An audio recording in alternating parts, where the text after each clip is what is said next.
喂喂喂，声音测试，声音测试，我要去听我直播了。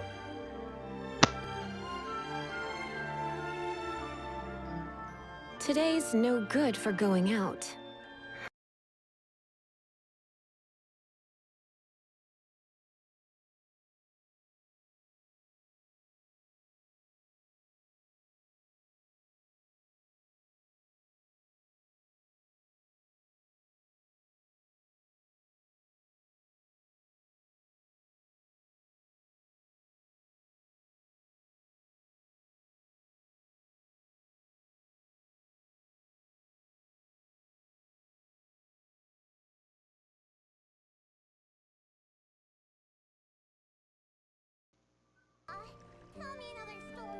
哟， It's nearly time for afternoon tea. You? 我来测试一下声音大小。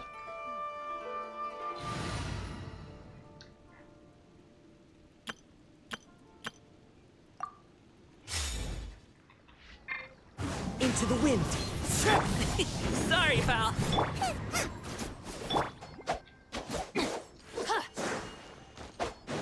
Body and mind. 看起来很刚好 ，nice。干我手机啊！我拿枪了吗？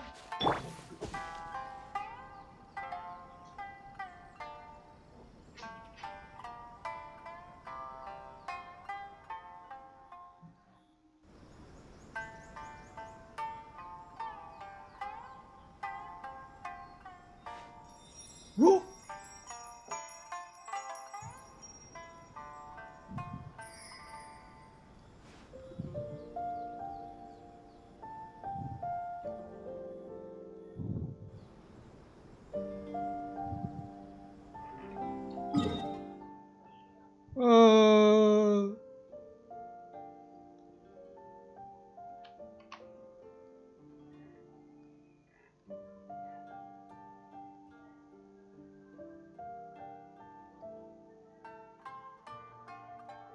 哦，我的直播吗？为什么看起来没有亮啊？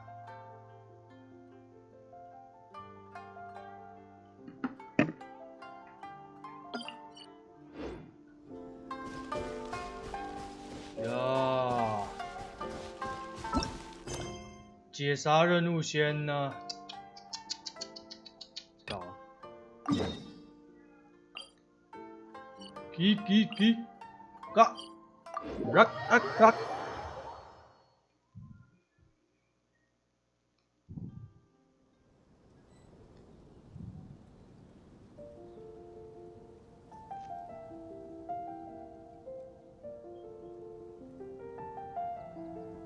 XDDDDD。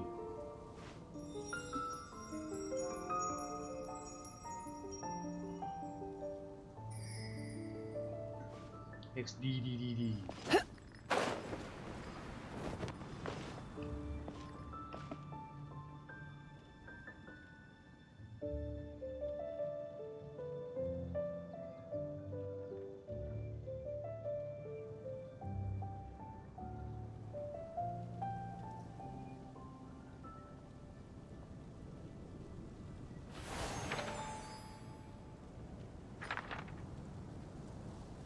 我先关麦啊。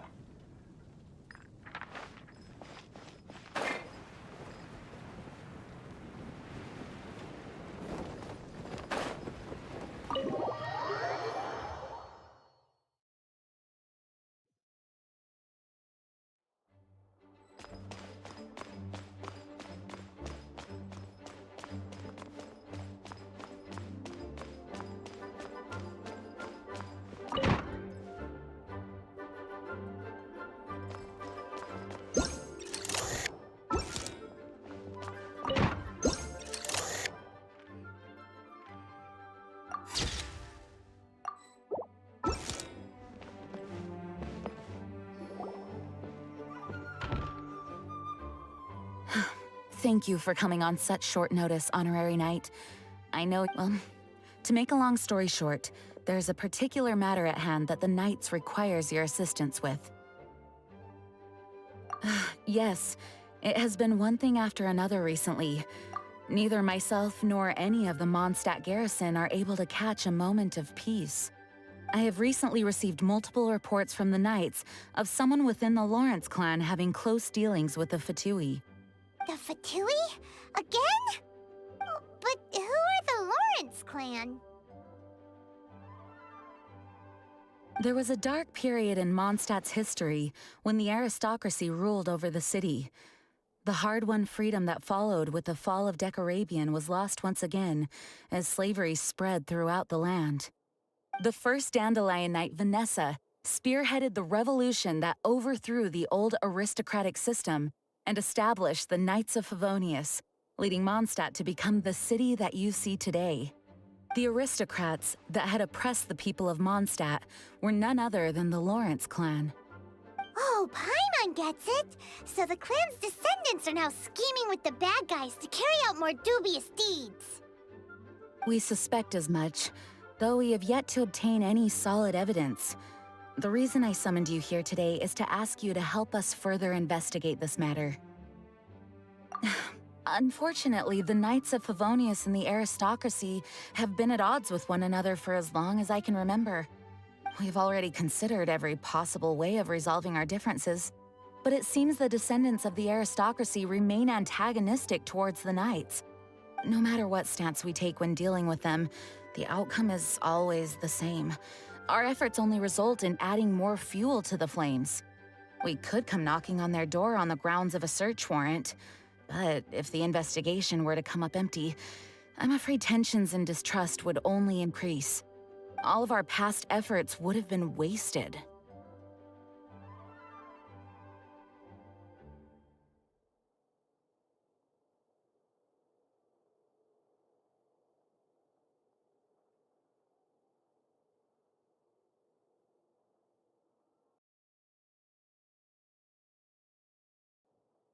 You are in fact the best candidate to represent the Knights of Favonius. But you need not emphasize your role as the honorary knight. You're a traveler from a distant land, and you can approach the aristocrats in this way. Once you come to friendly terms with the Lawrence clan, you should be in a good position to learn more of their possible connections with the Fatui. Whoa, leave it to Master Jean to come up with such a thorough plan! Perhaps such plans have become second nature after all the diplomatic issues I've dealt with. The name of the Lawrence clan member in question is Schubert. Lately, he can often be found strolling near the northern city walls.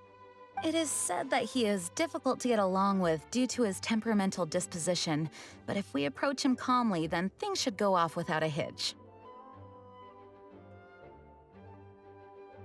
Thanks again for your help. If you run into any snags along the way, I'll do anything in my power to support you.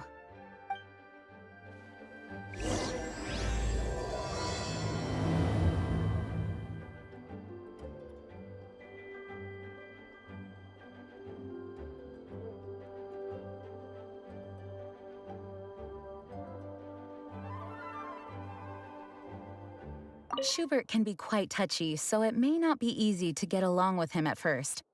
But as long as matters remain calm, then you should be able to come to friendly terms with him.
Huh? Who are you? Hello, we're here to... Hello?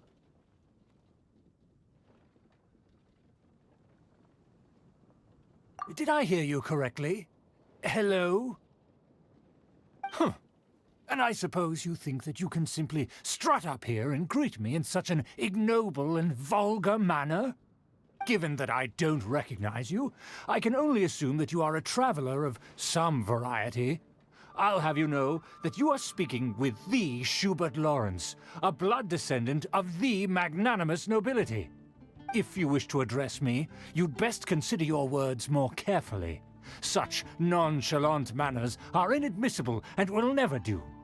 Now, if you're somehow capable of understanding anything I've said, then you will get down on your knees, apologize for your negligent actions, and give me a proper introduction. That is the appropriate etiquette. That's etiquette? Paimon's never heard of something so complicated before. Huh. In former times, when people knew their place and respected traditions, such conduct was only basic courtesy when greeting a nobleman. And neglecting your manners would result in a swift whipping. But look at the world now. Rules have been thrown to the wayside and manners forgotten. I cannot bear to see such degradation. What did you say? You dare question the dignity of the nobility? Yes, stupid 我就是质疑你们旧贵族的尊严啊！怎么样？打我啊！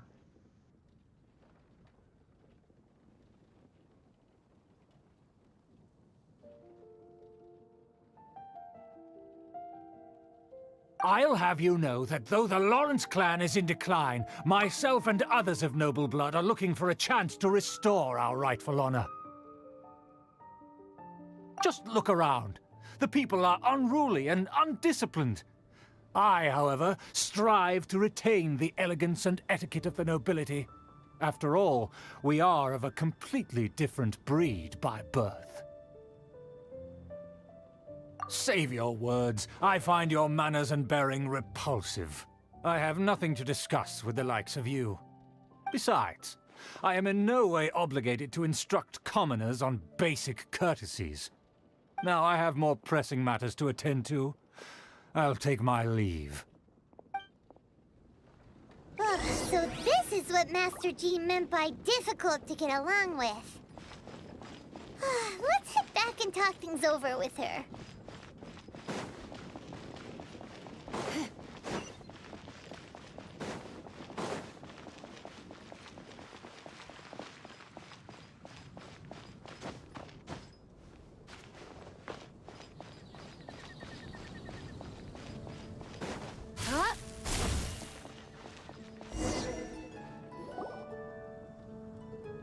Well, if it isn't the honorary knight! I'm just on my way out to gather some intel. I didn't expect to run into you here. Huh? Judging by your expression, you must have run into some trouble.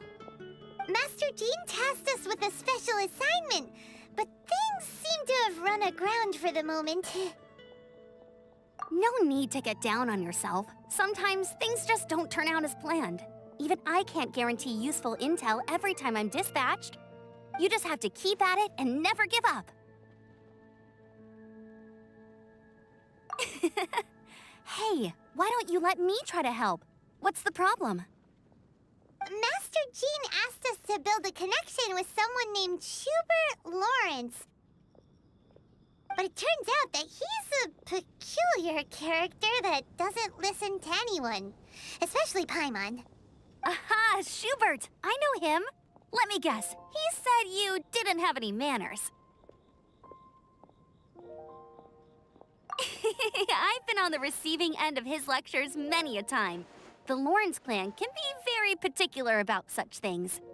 You mean everyone in the Lawrence clan is just a big headache? As aristocrats, they believe there should be a certain distance between themselves and common folk. I understand their thinking, but that's just not how things are anymore. However, there is one exception among the Lawrence clan, my good buddy, Eula. Buddy? That's right. Not only is she from the Lawrence clan, but she's also captain of the Knights of Favonia's 4th company. Eula is special. She's not quite like the other members of her clan. She has her own beliefs and it shows.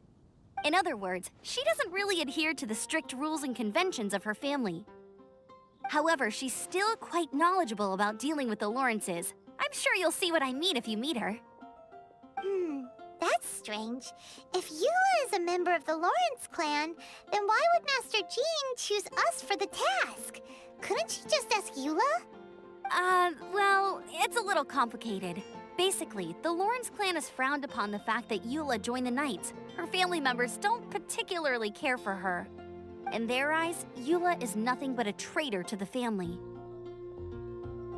She's very easy to get along with. Just explain the situation, and I'm sure she'll help you come up with a way to get along with Schubert. In fact, I think she's out in the wilderness on patrol this morning. You should be able to find her around Storm Bear Mountains. Thanks, Amber. All right, you heard her. Let's go find Eula. Good luck, you two. I've got my own matters to investigate. Who would have guessed the Knights have a member of the Lawrence clan? Well, if you want to learn about the conduct of the Lawrence clan, who better to ask than one of their own family members?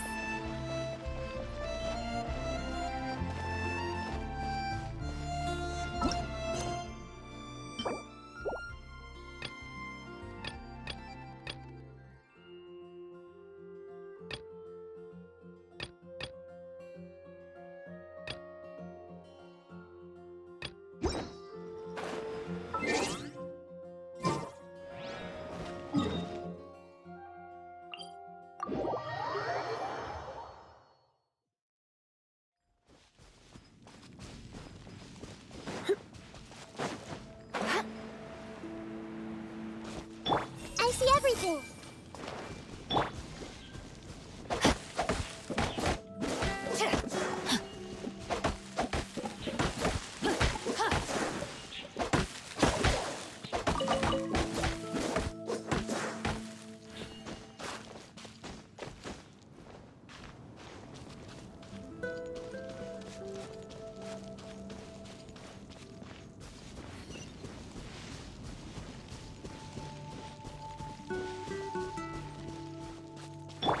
Everyone hold hands. The Fatui! What are they doing here? Is that why Eula was sent on patrol here? Let's fight first and talk later.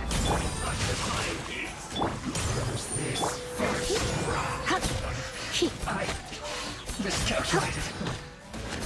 You need a hurry up. Everyone hold hands. Try not to enjoy this.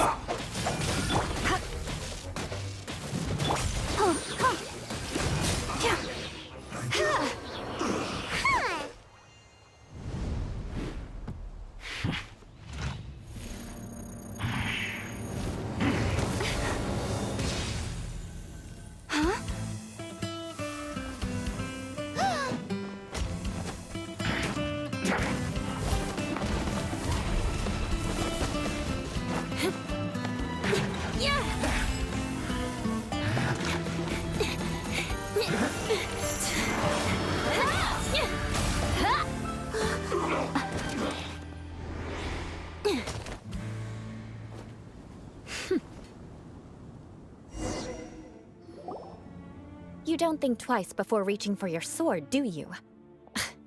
Do you have any idea how long I've been tracking these targets? And now you get to stake a claim. You think you're stronger because you got to them first? Mark my words, vengeance will be mine.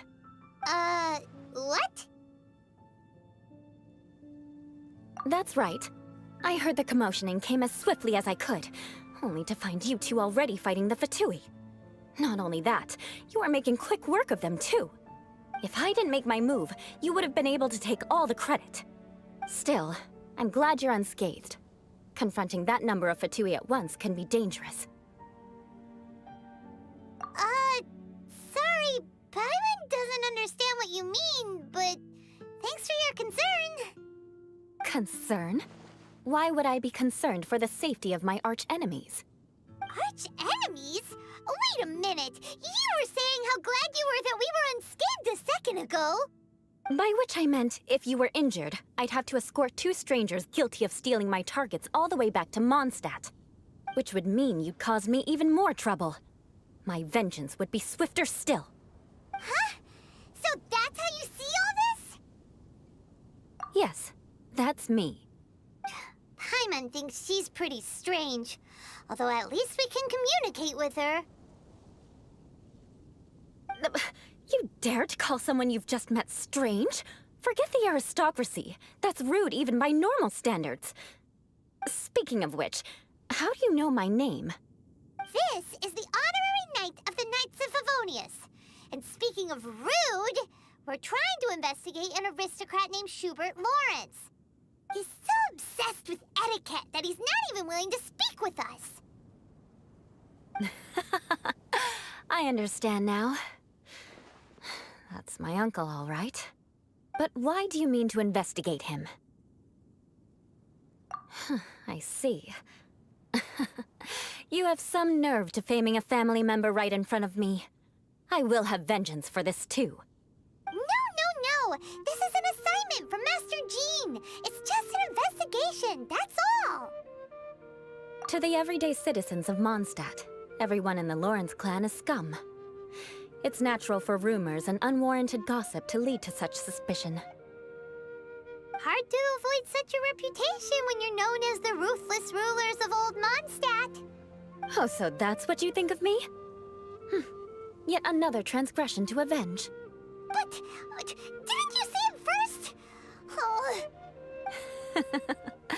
Curious. We've only just met, and you've already given me 3 causes for vengeance.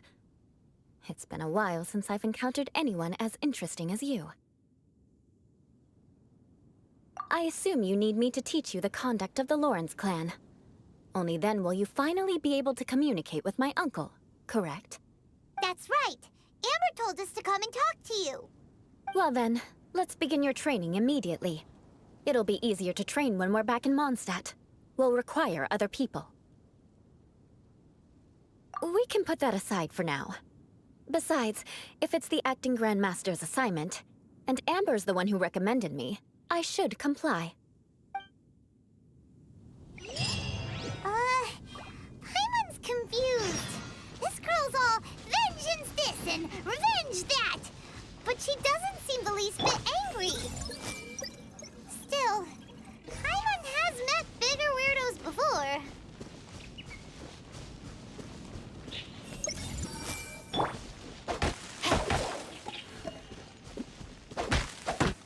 Rain outlines your fate.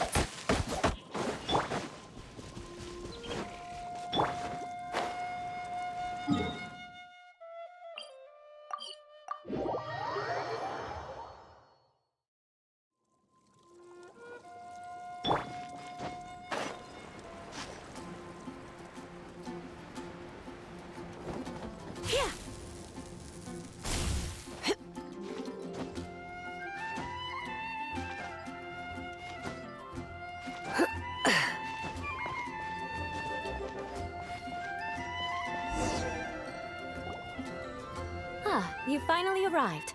There's no time to spare, so we'll begin with our first lesson. Wait, hold on. There's something we need to clear up first. Otherwise it'll keep bugging us. So that's still on your mind, huh? Maybe you're the ones who can't let things go. Don't worry, there's a time and place for exacting vengeance. Besides, I'm not in the mood for any right now. Best save it for later. You need to be in the right mood for vengeance. I already have a long list of vengeance to exact. Even if I wanted to begin now, I'd have to start in the right order. Who knows how long it will be before I get to you? Well, if you have so much to take care of, wouldn't it just be easier to give us a clean slate? Absolutely not. Stealing my targets, calling me a ruthless ruler, and suspecting my uncle. All worthy of vengeance in my eyes. But you needn't worry, at least not whilst we're investigating this matter. I'm sure you're familiar with the phrase, A man of moral integrity fears no slanderous attack. If Uncle Schubert didn't commit any wrongdoing, then any such investigation will prove fruitless. But if he did commit a wrongful act, then he should bear the full punishment. I'm sure you understand. Good. Now, there are two key points that aristocrats attach great importance to: your manner of speech and your bearing. Let's begin with your manner of speech. Aristocrats have a very unique way of carrying conversation, even with mundane daily topics. Oh, Paimon's already learned some unique conversation. Mark my words, vengeance will be mine! Not even close. And besides, it sounds strange. Hey! Paimon learned it from you! And didn't you say not to call others strange? It seems you don't respect the rules of your own clan. No, I've no need to trouble myself with such frivolous formalities. Here, allow me to demonstrate. For example, when greeting a friend, you could say, "As the morning dew greets the coming dawn, so do I greet you, my dear friend." As the morning dew does what now? However, such a phrase may only be used during the morning hours. Also, the party with whom you're speaking must be of approximately the same status as you.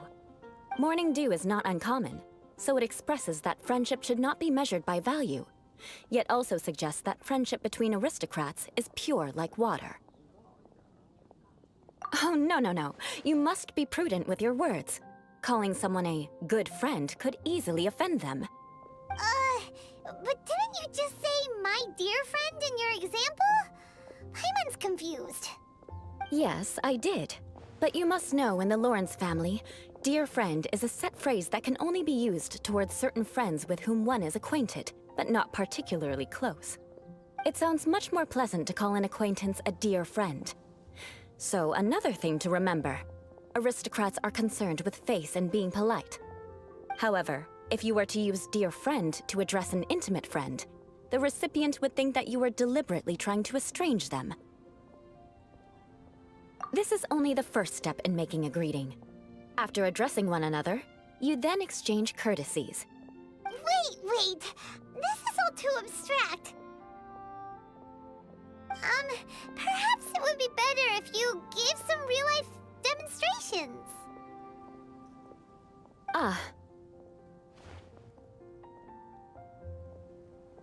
Very well. Come with me. We'll choose some bystanders to converse with.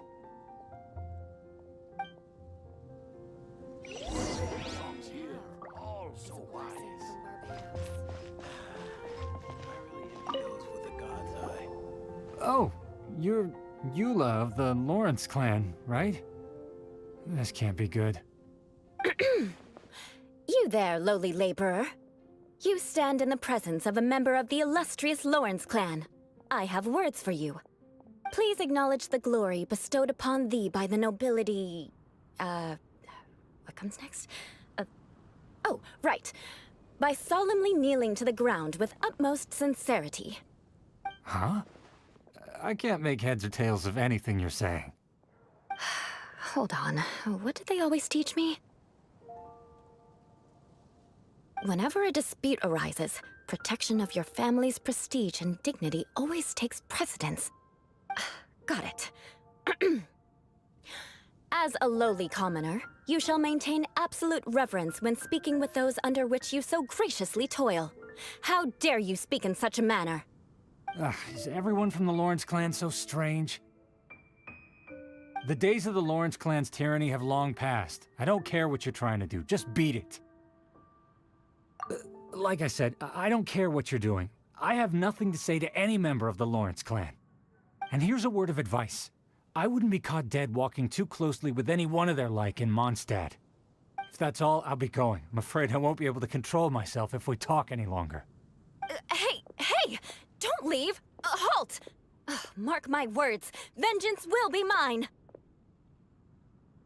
Wow, the Lawrence name really does carry a terrible reputation. Never mind him. I could have predicted as much. Let's find someone else.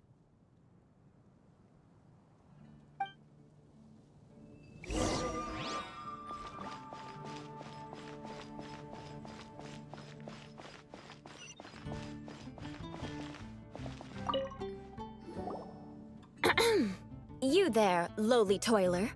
You stand in the presence of a member of the illustrious Lawrence clan. I have words for you. Please acknowledge the glory bestowed upon thee by the nobility, and solemnly kneel to the ground with utmost sincerity. Huh? Why don't you respond?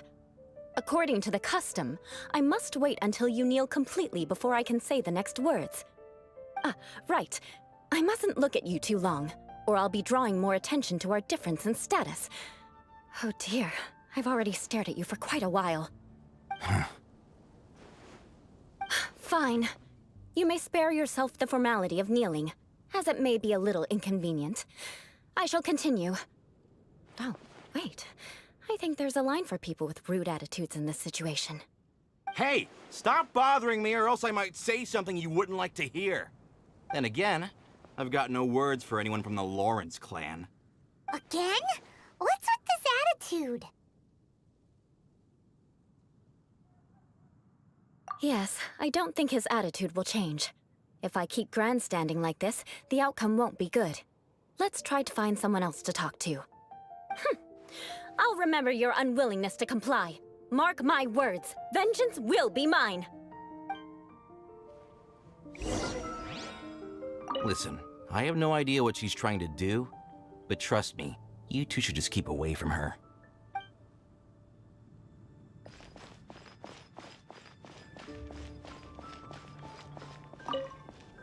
You there, lowly worker. Yeah, I've already heard it all before. Look, just spare me the time. Our answer's always the same. We've got nothing to say to the likes of you. I mean, seriously, can't you just take a hint? Please calm down. We don't want to cause any trouble. I know she's a Knight of Favonius, and that the Knights wouldn't misplace their trust, but the name Lawrence carries too much weight with it. Even to this very day, the descendants of the Lawrence clan are still scheming to reclaim Mondstadt and reinstate their aristocratic rule. And if that wasn't enough, here you are purposefully using their awkward way of speaking just to put on an act? Don't you care for the feelings of us ordinary folk? You have a point. But mark my words, this transgression will not go unnoticed. Huh? You want to fight? Listen here, I may be no match for you, but I'll be sure to lodge a complaint with the Knights of Favonius. I'm sorry, but I want her to understand that I'm serious. Listen here, if you don't want things to get more unpleasant, then you'd better just stop. Forget it. There's no point in quarreling any further. Let's go.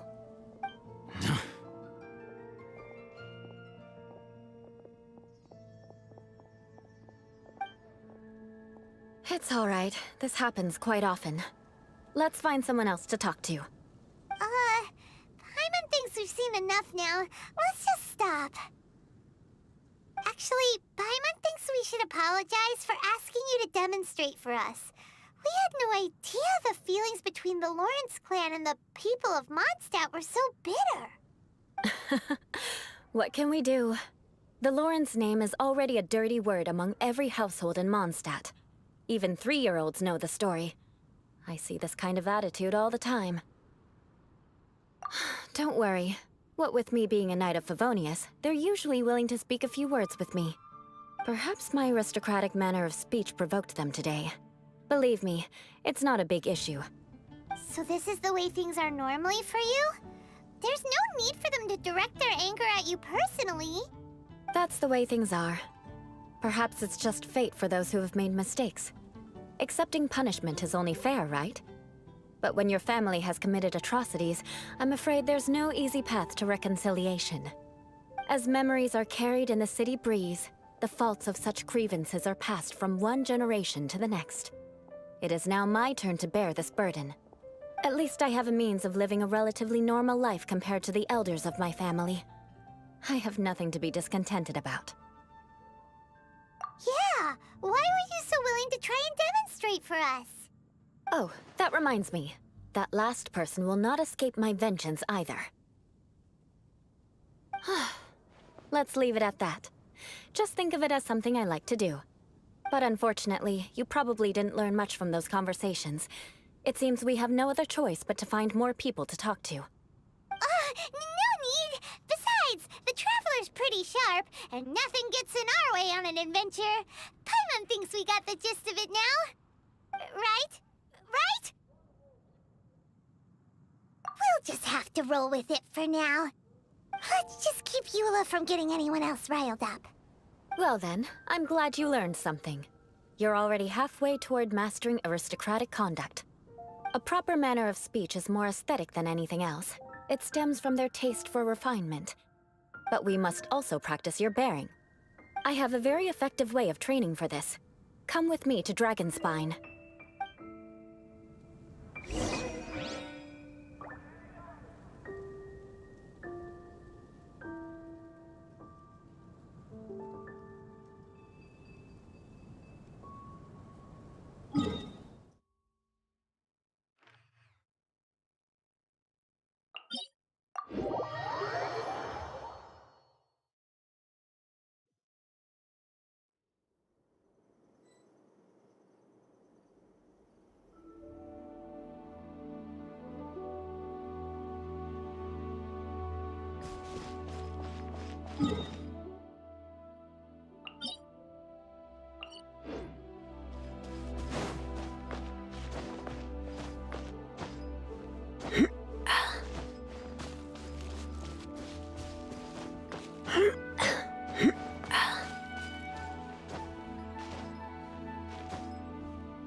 Time to act. Let me read you a verse.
It's so cold. Does aristocrat training really need to be done here? If you wish to truly achieve the dignified conduct of an aristocrat, you must learn to remain composed and elegant even amidst harsh conditions. For example, you can see that part of the path up ahead is quite difficult to traverse. But a well-trained aristocrat would not only effortlessly proceed forward, but do so without a stain on their garment and their elegance fully intact. Paimon thinks we've left the realm of aristocrats and entered the realm of adventuring. Compared to what we've already seen, this should be a piece of cake. Paimon thinks so too, but you've got this in the bag. You look pretty confident this time. All right, let's get started. Remember, you must be graceful and elegant. Don't get knocked or launched into the air. That would be most unsightly.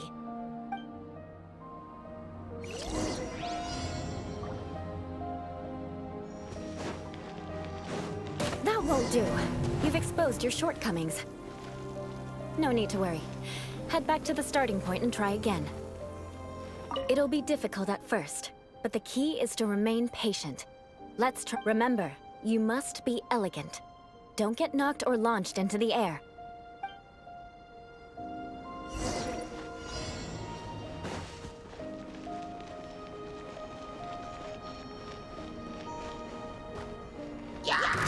Go, Barbara, go!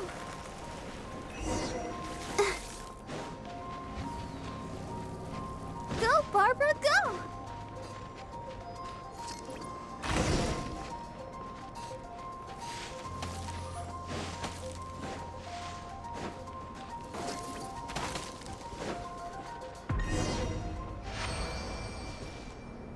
Not bad. A lot better than I had anticipated, at least. Paimon almost didn't make it through. Whew. Good thing we didn't get stuck. So, are we aristocrats now? Don't flatter yourselves. We've only just begun. This scenario was relatively simple. In the face of a real battle, one would seldom have a chance to stop and evaluate the situation. There's a ley line monolith just up ahead that will attract nearby monsters. True elegance is the ability to calmly yet swiftly make decisions in the heat of battle. My family set only the highest expectations for me, even as a child. Let's proceed, shall we?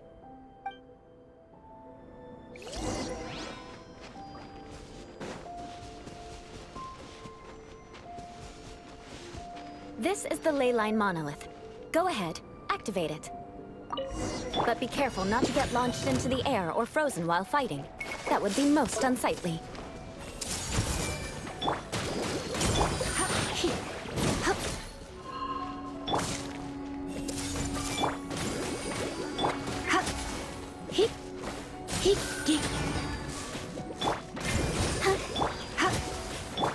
Oh, I see everything. Share my knowledge. You? Ready, steady, go!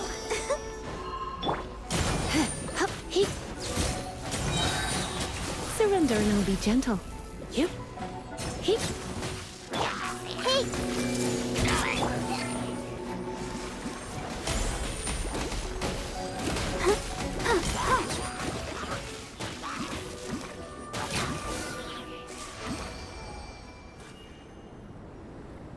Well done.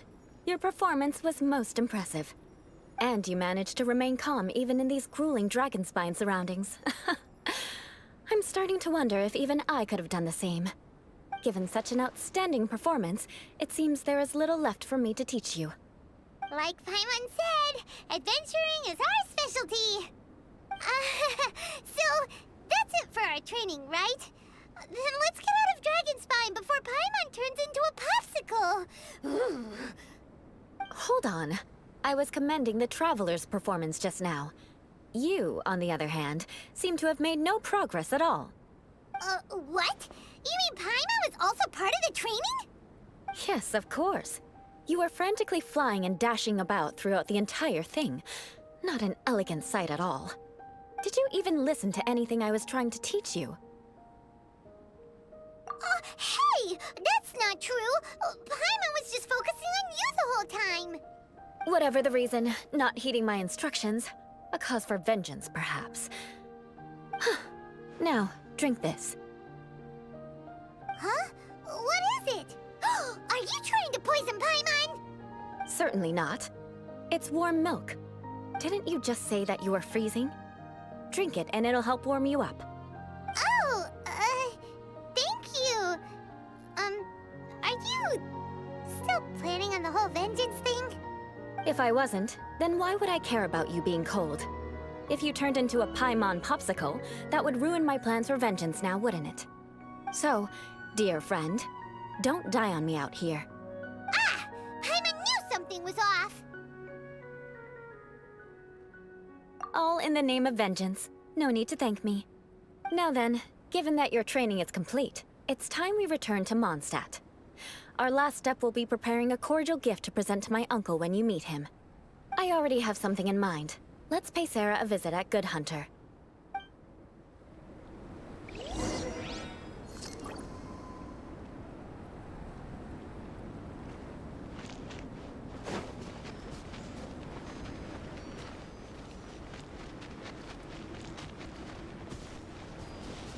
I see everything!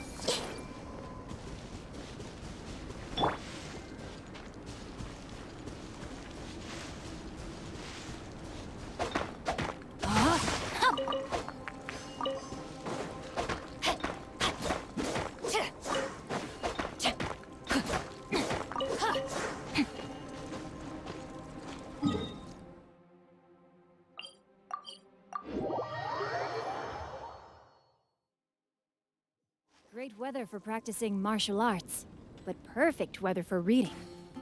Hey, what's that ridiculous look for? You look as if you're trying to decipher some strange text written on my forehead.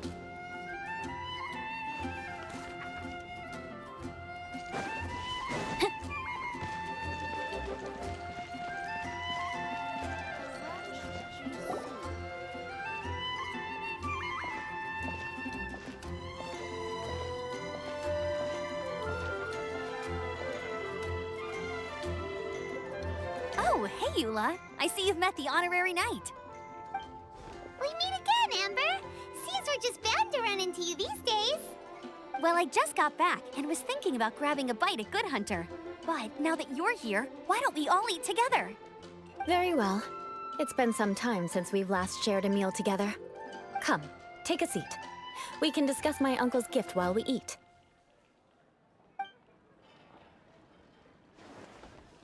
Yes?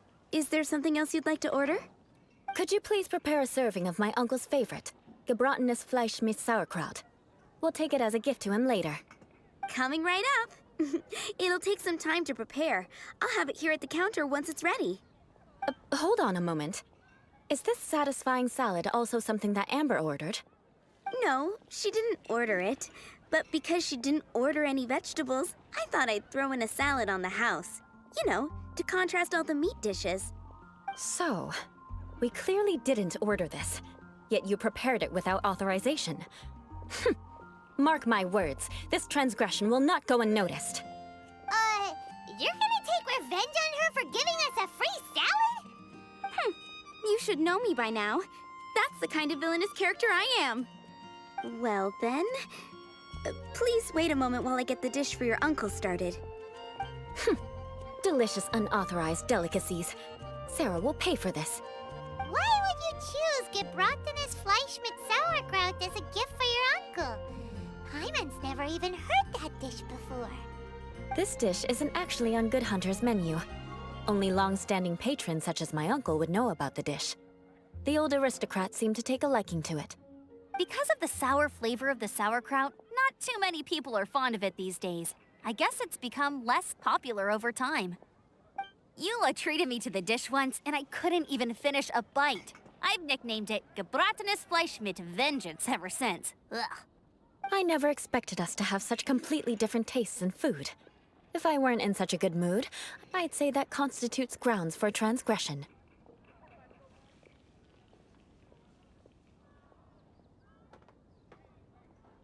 Of course not. It's hard to find someone in Mondstadt that attracts contempt as much as she does. It's fine when you're just joking between us, but I'm afraid our honorary knight might misunderstand you. Eula's always talking about vengeance, but that's just how she is. It's nothing you should take too seriously. But I am serious, and I'll remember every transgression committed against me. Ugh, it's no wonder so many people dislike you. Hyman's starting to realize that Eula is actually a very good person. There's no need to be so awkward when you want to say something nice. Listen, you've never been labeled as a social pariah, have you? Well, no? So that's why you wouldn't understand how hard it is for a bad person to try to be good. It's impossible for me, and I have no intention of acting like a good person. All right, no need to look so sullen. I'm just kidding. Come on, let's eat. The food is getting cold.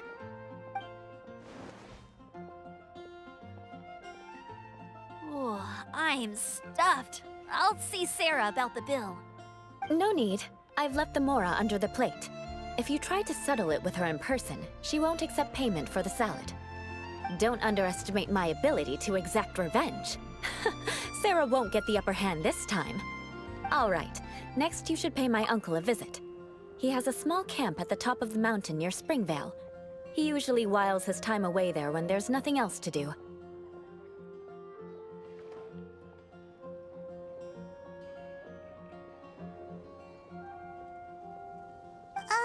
Aren't you coming with us, Eula? I'm afraid that wouldn't be very convenient for me. It'd be better if you two went alone. Ah, yes. Please do remember to pick up the dish from Sarah. I still have more recon to do in the wilderness. Well, until next time. Let's meet again. What an interesting bunch you are.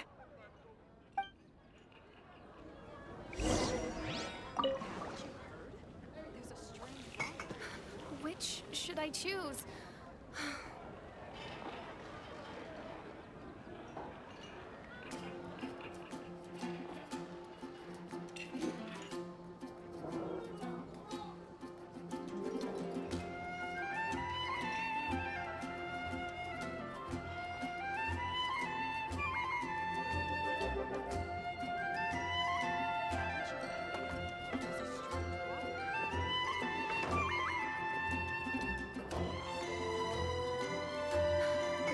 Should I choose?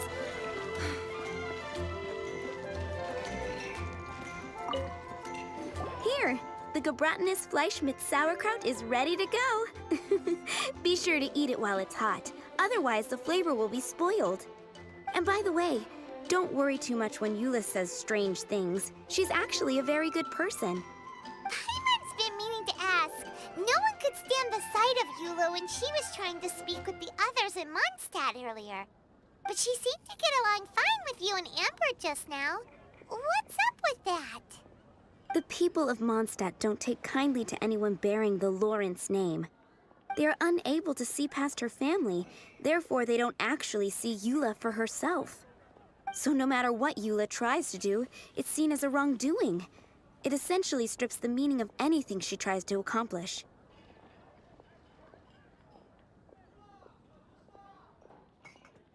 How come you're able to see Eula differently then? Well, when she joined the Knights of Favonius, it caused quite an uproar. Many people signed a petition demanding that the Knights reverse their decision. At the same time, numerous members of the Lawrence clan crowded the entrance of the Knights of Favonius headquarters, clamoring for Eula to give an explanation. Whoa, so both sides were unhappy. That's right. So you can imagine how determined Eula must have been under such circumstances. But thanks to Grandmaster Varka and the unwavering attitudes of others in the Knights of Favonius, they were able to quell the unrest. Tensions still remain beneath the surface, I'm afraid. In the eyes of the people, she's a stain on the Knights of Favonius. And in the eyes of the Lawrence clan, she's a disgrace to her family. But she simply fulfills her duty as a knight, silently helping one person after another, myself included. People like Eula should be approached with care and understanding. She could stand to be treated a little more fairly. I believe a day will come when things will get better.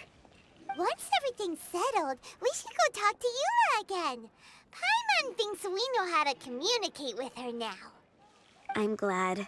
I think that would make her very happy, though she might not ever admit it. Take care. Please come again.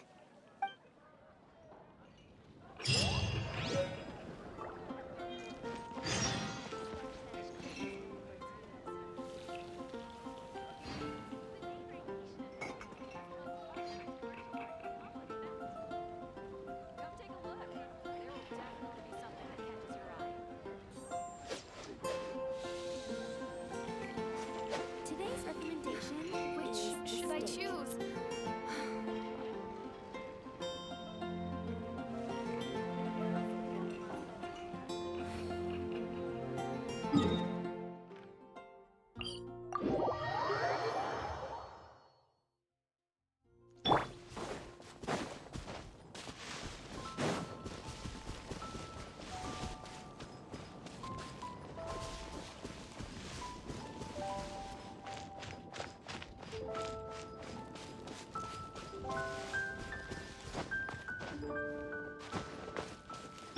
Everyone okay?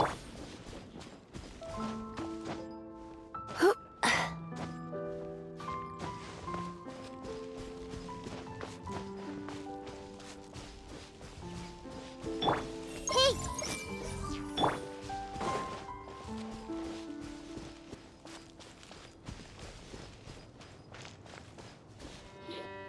The tent seems to be pretty tattered, but there's a really fancy chair. Could this be another aristocratic custom? Ah, it's you again. I thought I had rid myself of you two. A few humble words, huh? Yes, that sounds appropriate enough. Very well. I'm certainly not one to be narrow-minded. I'll overlook your previous misconduct for now and listen to what you have to say. Wow, this guy thinks so highly of himself. It appears I have misjudged you. Supreme brilliance. The glory of the nobility that continues to this day. A true loyalist. Impressive. My intentions were to test your humility. It appears you have become well-versed in our etiquette. Oh, so he was testing us. Sheesh, what an ordeal. Your conduct is satisfactory. I must say, such progress in such a short time is practically unfathomable. If I may ask, from whence did you learn such a civilized manner of speech? Ah, good. Very good.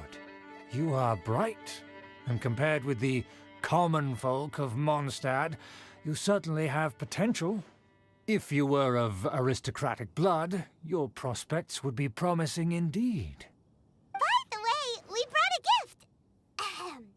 Paimon means we would like to present you with a small token of our goodwill. Huh? Could this be? Gebratenes Fleisch mit Sauerkraut? It's evident that your sentiment is genuine. As a young person nowadays, only with no small effort could you achieve such a dish. It's been so long since I dug into a big, tasty... I beg your pardon. What I mean to say is, since it's nearly mealtime, I shall partake.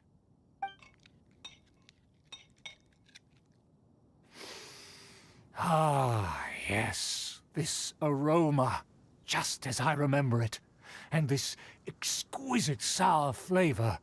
A delicacy that only us noblemen and women could appreciate. Now even Paimon's starting to wonder what it tastes like. I acknowledge your genuine goodwill. Such sincerity must certainly imply that you come bearing a request. Wait, so you've come to know of this, too? It was meant to be a family secret. Well, considering your meticulous etiquette, you must be a talent of unusual fortitude. I'm willing to place my full trust in you. Please, come with me. We happen to be in need of competent fellows like yourself. To see some friends from a distant land. They have offered their assistance in restoring the Lawrence clan to its former glory. So he trusts us solely based on your etiquette. Well then, let's get going, shall we? You'll understand everything in due course. Do you think his friends are the Fatui? Things will get sticky if the Fatui happen to recognize you. What should we do?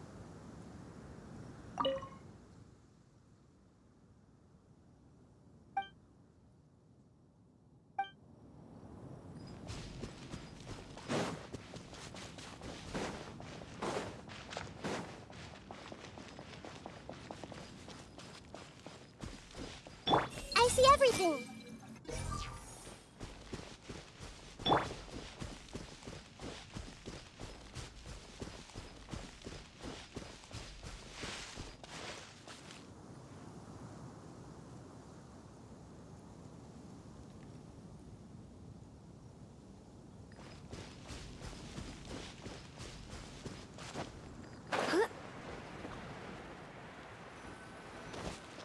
Hey!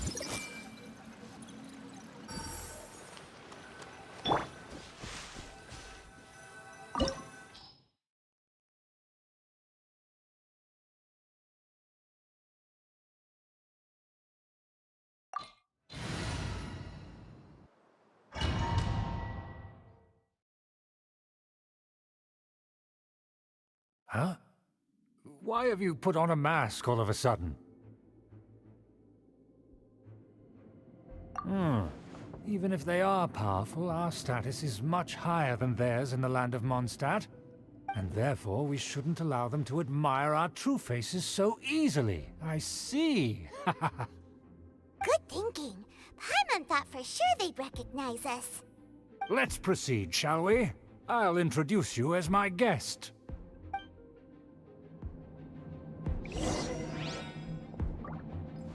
As you'll see in a moment, there are many already helping us. I heard that this area had already been purged once by the Knights of Favonius, but it's the only place around Mondstadt that is well concealed and spacious enough. Although it has fallen into disrepair and does not suit the tastes of the nobility, we simply have to make do for now. Sorry, can we walk any faster? Of course not. An aristocrat always moves with grace in his steps. Moving hurriedly is unacceptable.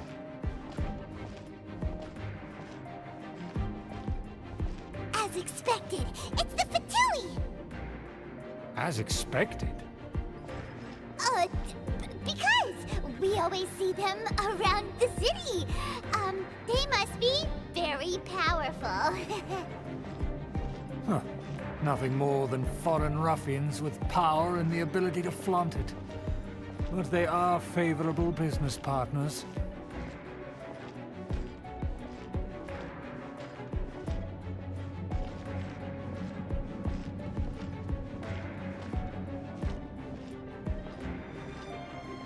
Hold it right there! Who's this? If you really must know, they're my guests.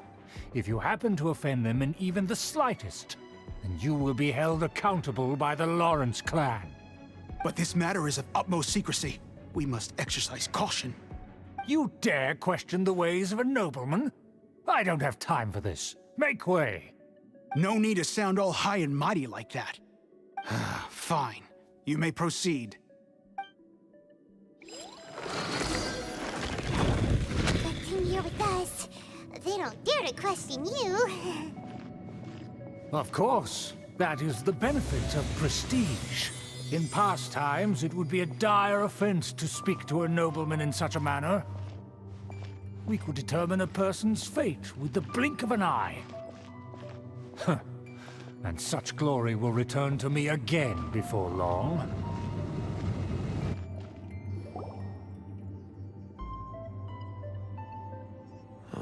Where have I seen this person before? And who, may I ask, is this? We mustn't bring just anyone in here. This is our new ally that I've recently met. They are completely trustworthy. You have the word of the Lawrence clan. Our plans are strictly confidential. It's not wise to bring in an outsider at this time. Furthermore, there's been word that an outlander who joined the Knights of Favonius has been very active in Mondstadt recently. Don't be ridiculous. Besides, my guest is well versed in the etiquette of the nobility.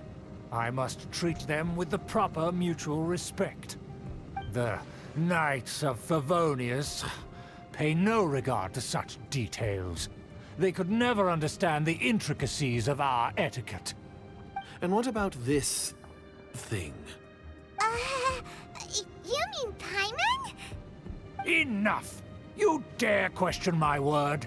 Need I remind you who it is who has made your activity in Mondstadt possible? Without the support of the Lawrence clan, you would have all been driven out by the Knights of Favonius like dogs. You must immediately offer your sincerest apologies to my friend. You've offended their honor. Fine. I'll take your word and make no further inquiries. Now, to the matter at hand. Did you bring the diagram of Mondstadt's defenses as promised? Oh, so that's what's going on here. Yes, of course.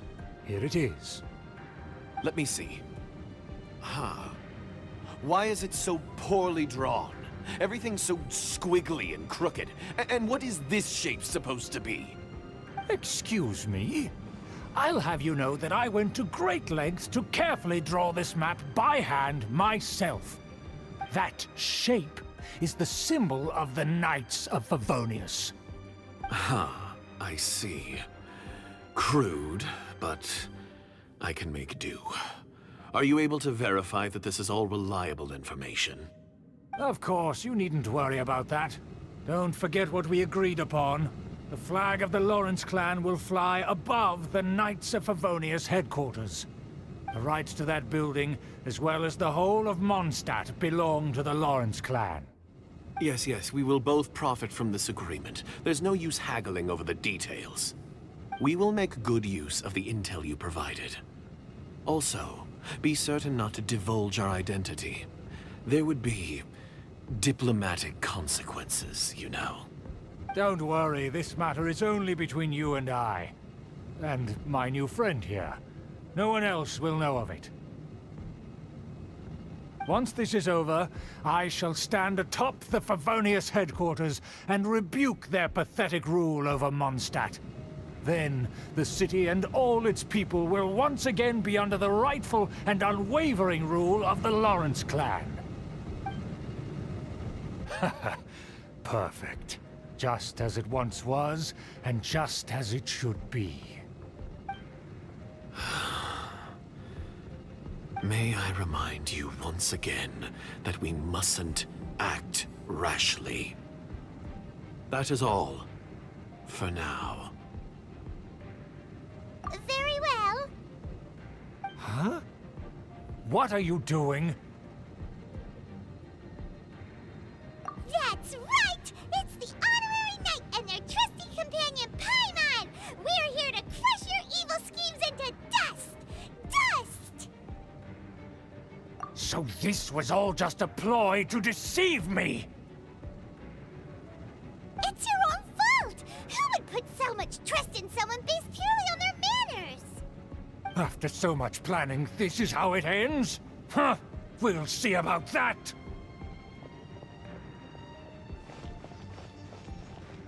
Just as I expected. I knew I should have never trusted these foolish aristocrats. No matter, we already have the intel we need. Get them! They're running off in different directions. Paimon remembers that this place is a dead end. Let's take care of the Fatui first and then deal with Schubert later.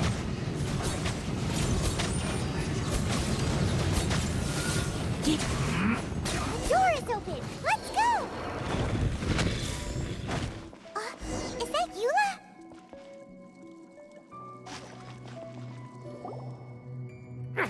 Don't touch me! Get out of my way! I'll leave on my own! It seems we finally caught up with you. This place is crawling with Fatui. Oh, it's you. It seems your investigation went well. Aha! I see now. So you're the one that taught them our etiquette. And I thought you despised such pleasantries. Furthermore, there is a rule in our family.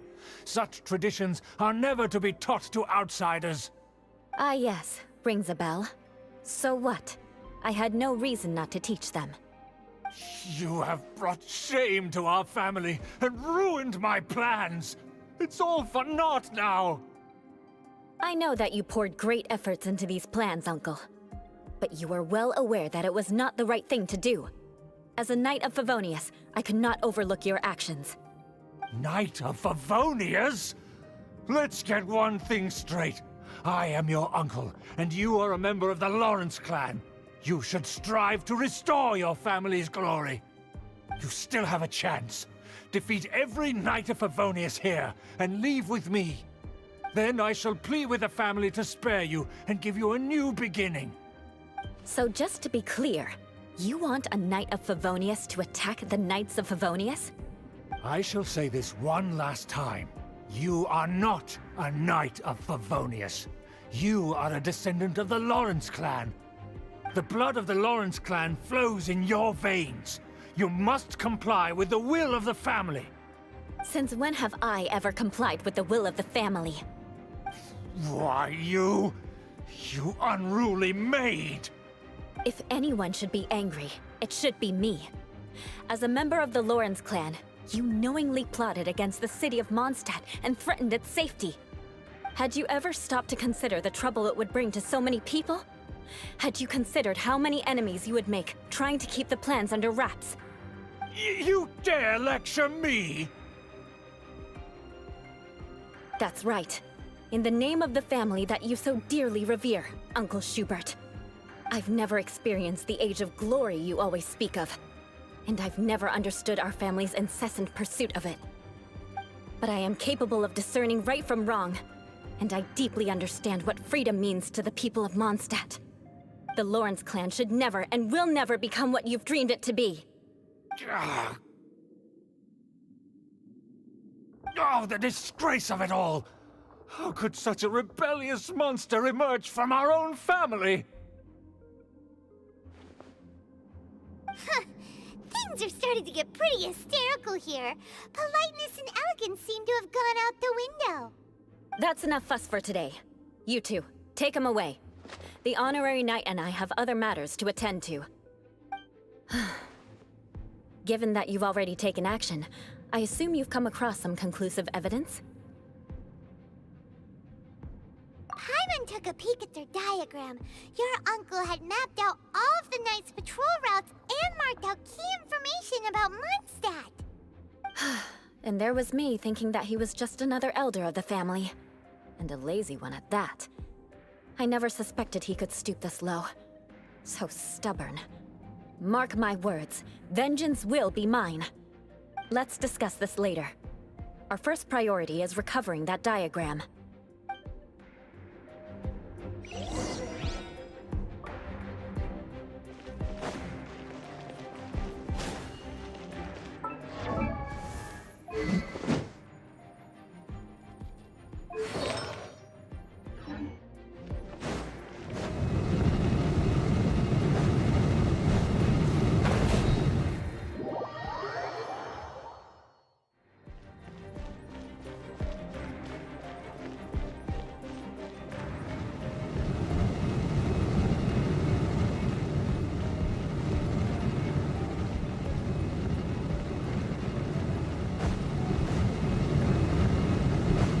More speed.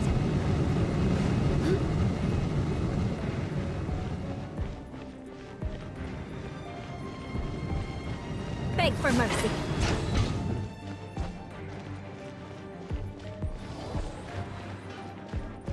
They're here! Stop them!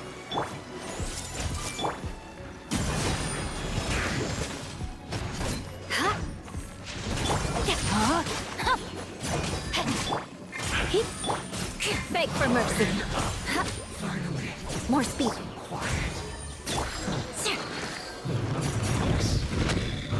Death.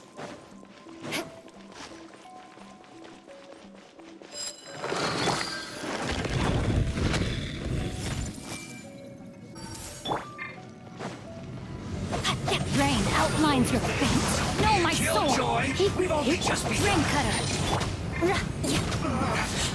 Looks like I went too far to get careless.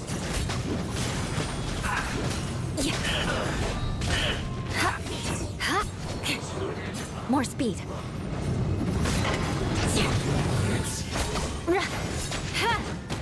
Shudder. This is trouble. Everyone hold it. Rain outlines your Crush. So quiet. Hey, No excuse for slacking. Shudder. Freeze to the core.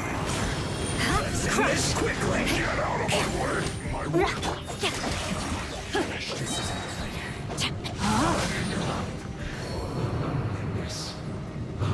death.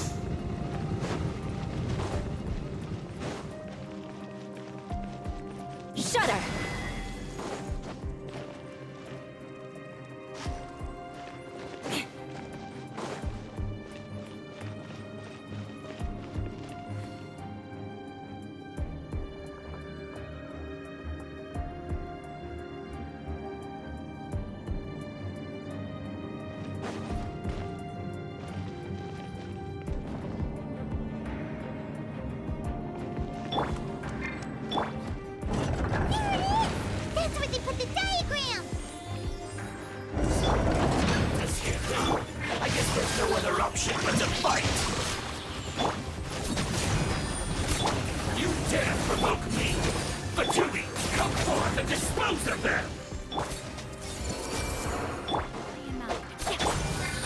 beg for mercy.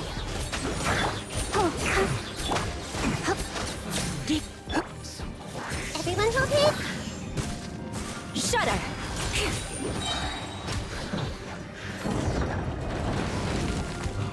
Death. This must be it. They may very well have already made a copy of it. But without my uncle as their puppet, there'd be no use in them attacking the city. The Fatui wouldn't have relied only on your uncle. True. But if their plan had hinged purely on taking Mondstadt by force, as opposed to with the help of a puppet, they could have spared themselves the trouble. The Fatui are dishonest, but they wouldn't go as far as to start an open war. Their opposition wouldn't just be Mondstadt alone. Anyway, I'll inform the acting Grandmaster. She'll know how to handle things from here. Oh yeah! You suddenly appeared at just the right moment! Yeah, about that. Because you stole my targets by attacking the Fatui I'd been tracking earlier. I came to exact my vengeance. You tried to do my job for me, and I'm here to return the favor. Finally! After all this time, Paimon understands what you're saying! In reality, you sensed that something might happen to us during our investigation. You were worried about us and your uncle, so you brought a team to take a look.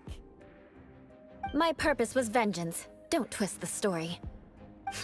You don't look too bright, but it turns out you have a knack for scheming. And mark my words, I'll remember that.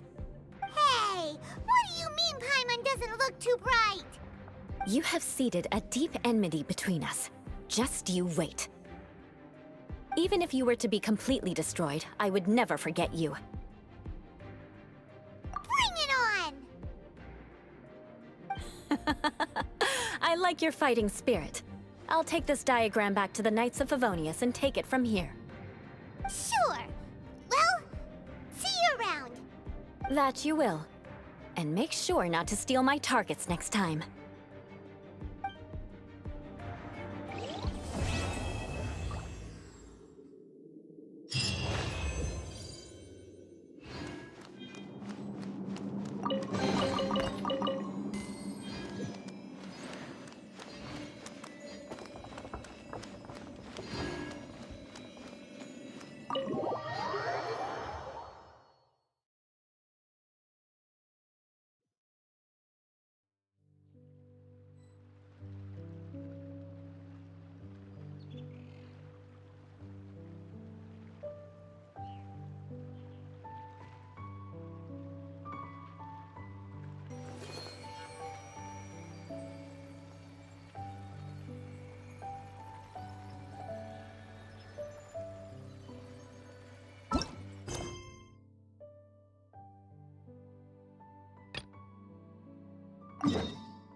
Time to act. What about this, Daddy?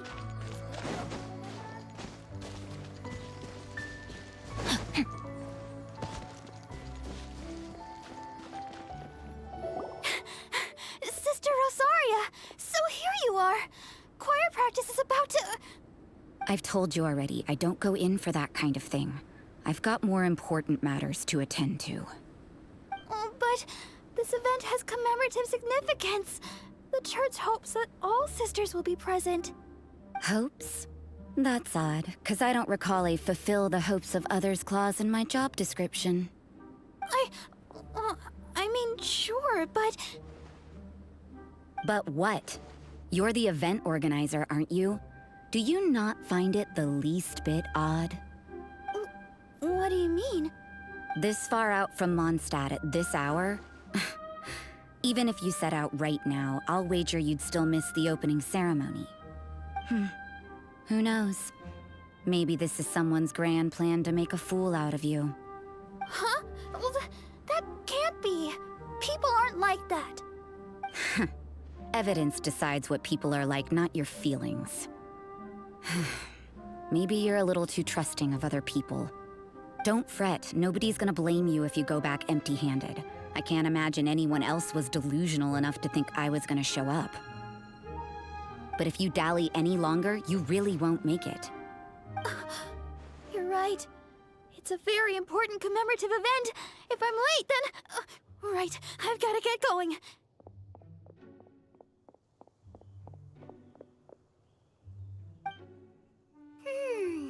Seems like that sister's an expert in making people believe anything she wants. I thought I heard something. Who are you and why are you eavesdropping? We'd better watch out. She seems like a dangerous villain, or a trickster at best. Oh, really?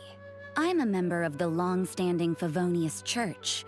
You're an eavesdropping pixie from who knows where, and you think I'm the trickster? Wait, she heard that? Paimon was whispering so quietly. And as for this outlander you seem to be following... So it's you. The honorary knight that saved us from storm terror. Well then, given your status, I won't press you on your reasons for eavesdropping. Otherwise, depending on your answer, I could have arrested you on the spot. What? Do the Sisters of Mondstadt have the authority to arrest people now? We can't go turning a blind eye to hidden dangers, can we? Why shouldn't sisters have a sense of justice? That doesn't sound right. But Paimon can't think of a good comeback. Let's talk about you. What are you doing in the mountains? But you're only a traveler. I doubt you have any great skill in alchemy. Whatever. I had a notion of who you were seeking. If it's him you're after, I made a point of noting his tracks. Many people have made their way up after the snowstorm. Let's hope they're still there. So, are you also looking for him? No, this is just a professional habit of mine. I sensed elemental traces in these tracks. Never hurts to be vigilant. I couldn't care what you think. Come on then. I'd like to see what he's up to anyway. Rosaria said there were elemental traces in the tracks. They should show up pretty clearly with elemental sight.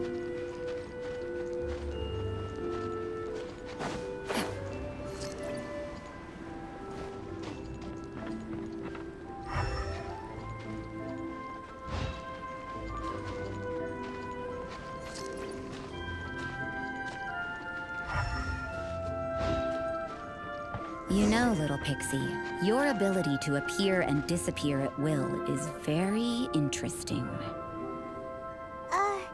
Yeah? After committing a crime, you'd be able to leave the scene without a trace. You're so suspicious. Why is Paimon a criminal in your example?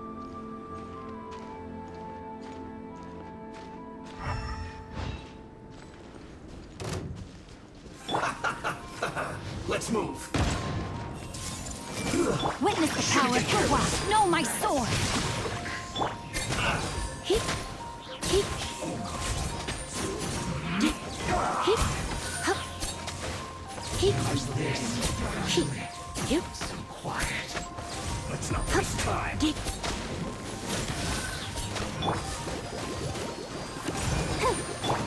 Hit! Let's end this quickly. Hup! You're in.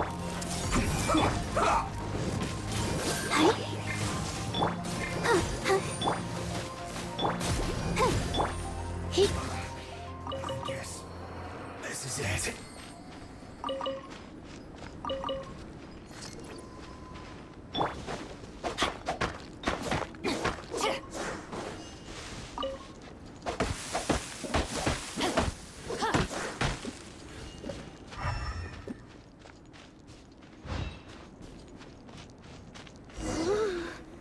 It's getting colder and colder. Rosaria, aren't you freezing? Me? I'm all right. I got used to operating in adverse conditions a long time ago. Huh?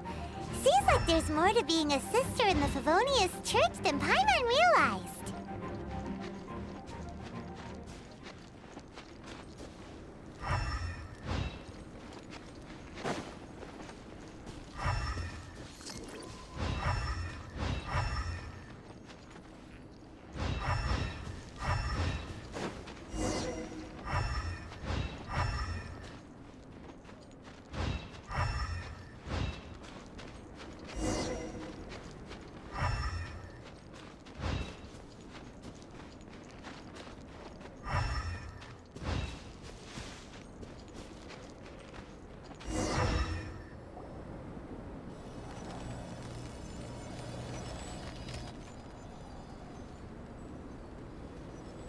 Is that Albedo?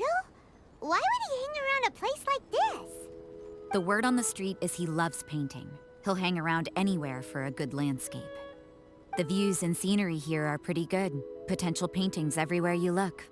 But can't he see those hilly churls? Isn't he in danger?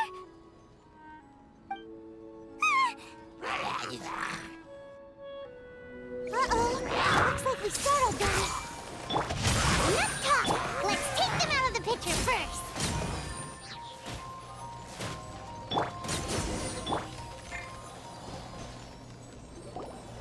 Who are you? Why did you alarm them? Thank the gods I'd already completed my painting.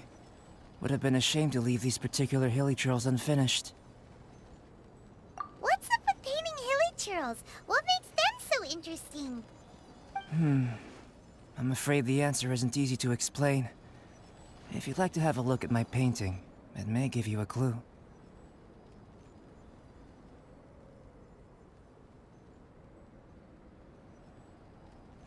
Wow! Look at the detail! But some of it seems to have been done in a hurry. You can find these hilly churls anywhere. Quite boring, in fact. Not worth closer inspection.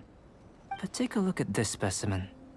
The build, the coat, and there's a distinct force at work here. In the cyclical lives of such primitive communities, such unique attributes are an indication of evolution at work.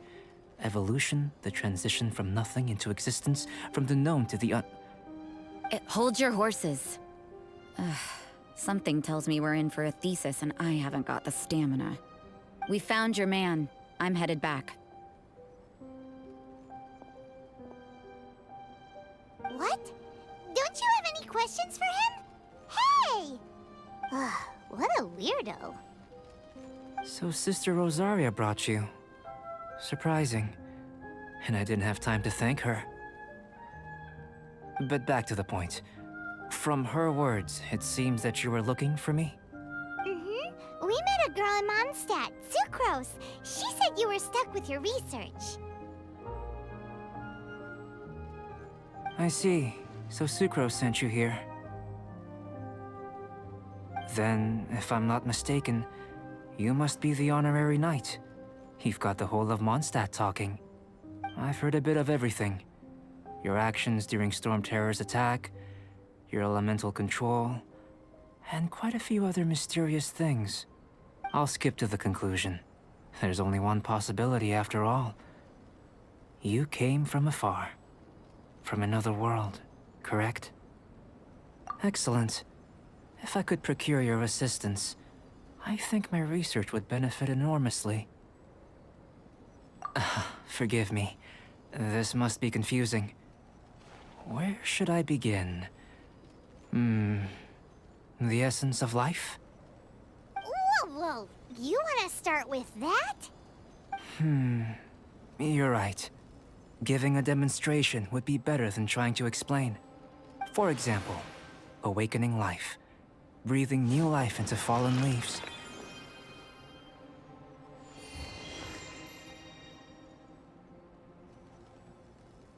You can do that? However, I have a particular seed in my possession. The method I'm talking about has produced no results. It's like you, in that it hails from another world. Helping it to grow, to bloom. That's the problem my research is up against. That's where I need your assistance. Well, if you're struggling to figure it out, Paimon's not sure we're gonna be much assistance. I beg to differ. I'm unable to comprehend the intricacies of life outside of the known world. But you're not from the known world. By observing and researching you, I may just be able to find a way to get the seed to sprout. Shall we just get out of here? This sounds a little freaky. It's possible. But I will do everything in my control to ensure your safety. Time for a change of surroundings. We should be going. There's research to do.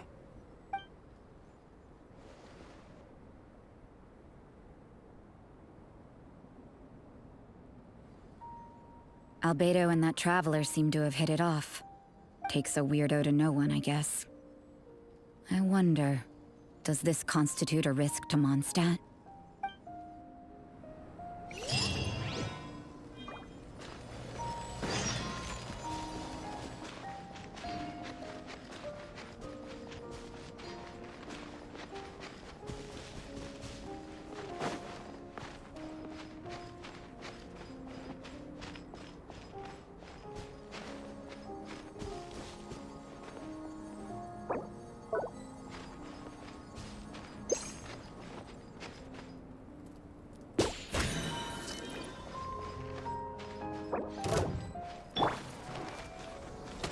Everyone hold hands! Hi. Hip. Hip. Hip. Hip. Yeah.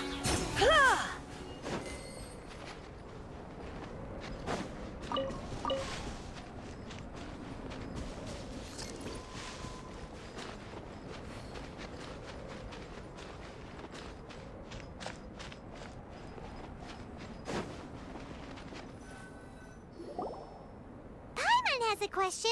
After the seed sprouts, will it grow into anything? I don't know. But I feel the importance will lie in the method, not the endpoint. Using alchemy to awaken otherworldly life into that would constitute a big leap in my understanding of the essence of life. After awakening, even creation may be possible.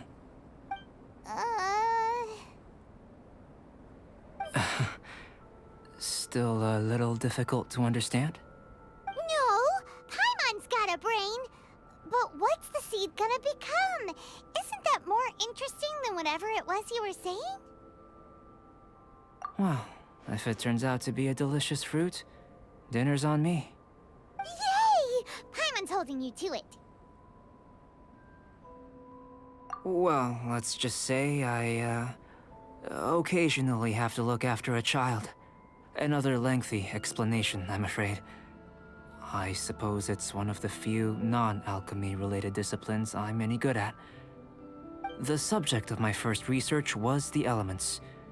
In this world, manipulating the elements requires a vision. Though I can't see anything resembling one on your person, how you're able to freely manipulate elemental power is something I'd like to ascertain. I've got a few questions in that regard. Firstly, do you have any extra organs? A second heart? A fourth stomach? Things of that nature. Fascinating. And this floating child is connected to your body in some way? What a stupid question! Can't you see the gap between us? And another thing, it's Paimon, not floating child. I was merely considering the possibility that you were an external organ. Perhaps there is some invisible force connecting you. Oh, that rules out that possibility. I wonder, did Paimon guide the elemental power to you? But that would mean that Paimon's elemental power would be enough to break through a mountain rock at least 10 meters thick, or cause the waterfall south of Springville to flow backwards. No, that definitely can't be it. Hey! How would you know anyway? In that case, it would appear that there's no obvious difference between the composition of your body and that of the humans in this world. Given that there's clearly a discrepancy in their research, it seems that only experimentation will yield the answers. Firstly, this mysterious elemental power. I'd like to examine exactly how it manifests externally. Let me lure a few slimes to the area. Perhaps you'd be able to defeat them, using whatever method comes most naturally to you. Huh? Doesn't seem very sciencey. Direct and clear observation are imperative to a good experiment. This is just a simple exercise. Naturally, if you require a greater challenge, we could bring in 6 Oceanids. Slimes! Slimes are fine!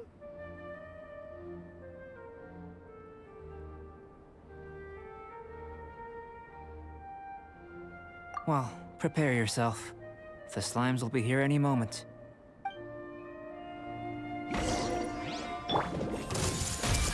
Ring cutter! No, my sword!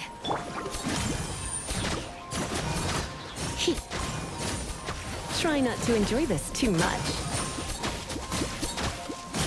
Hip, hop, hip, hip, hop.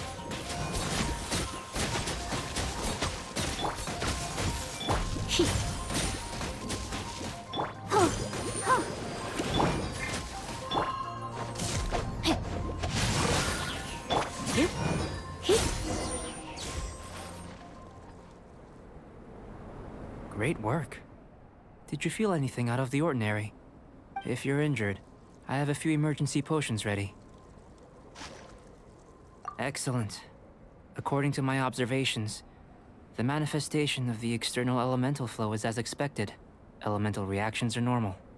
There's nothing out of the ordinary.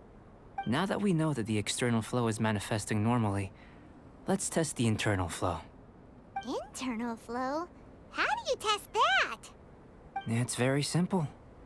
I can use alchemy to create a potion that will extract elemental power. If the elemental power is stored or accumulated physically within your body, this potion may elicit an elemental reaction. Sounds kinda terrifying. Don't worry. In the normal course of events, you'd feel some temporary queasiness. No bodily injury. And in the abnormal course of events? If anything unexpected occurs, I've made the necessary preparations. Try not to worry.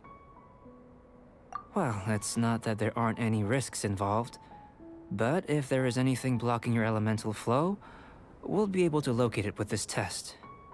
Just a warning. If an internal elemental reaction occurs for any other reason, that's a bad sign. Yes, that's an excellent way to think about it. Before we get started, the potion we'll use for the test is missing a catalyst. We'll need to find it.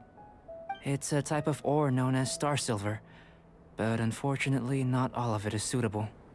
I'll take you to my campsite. We can gather some star silver ore on the way. I'll point out any likely contenders. All going to plan, we should be able to begin concocting the potion when we get to the campsite. Paimon's still got a few safety concerns, but it seems like there's a silver lining. Let's keep our eyes open.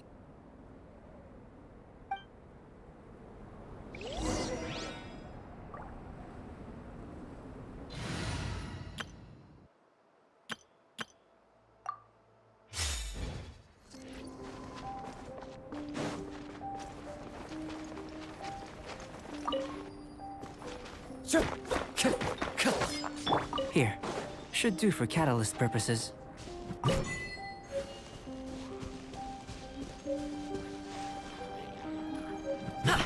This one. Usable with a bit of polish. What luck. This should be enough. My campsite is just up ahead. I'll lead the way.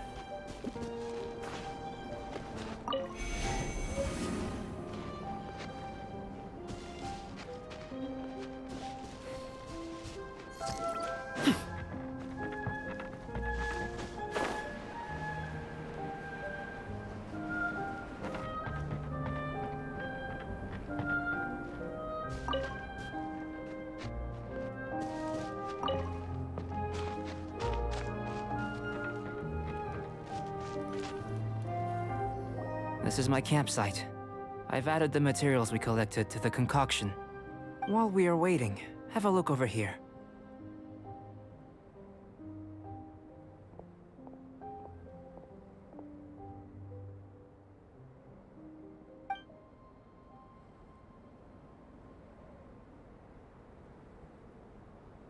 My assistant Timaeus here is helping me with my research. I'm guessing you may have met in Mondstadt already. Hello! I've just gotten hold of the data from your experiment. The report is already up on the board there. Whoa! Look at all the data! You got all these results from one slime battle? I wouldn't call them results, inferences, and a few daring guesses, perhaps. I think the most rational direction would be to expound on the phylogenetic relationship between this traveler and the slimes. Consider. You don't have a vision, but you can manipulate elemental energy.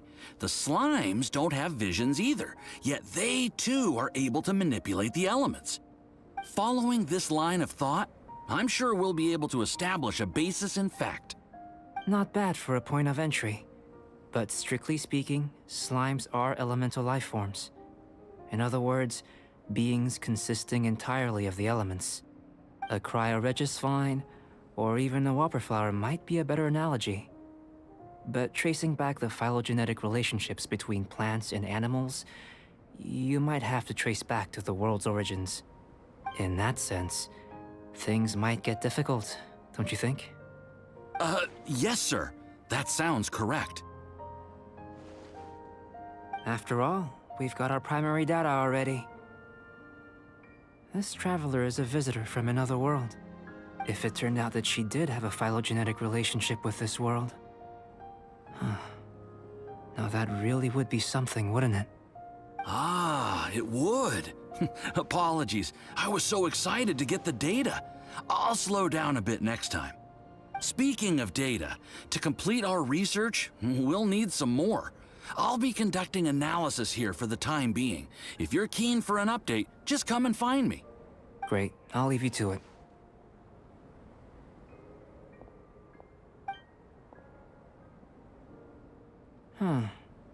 Looks like the potion's ready. I'll try a little first. If all goes well, I'll hand it over to you. In line with my expectations. Ready to drink. Remember to keep calm at all times, and breathe deeply if you feel unwell. Doesn't sound very rigorous. Surely there's another approach. I've just tried some. It's in line with my expectations. Remember to keep calm at all times. I'll be noting down all observable results and data points.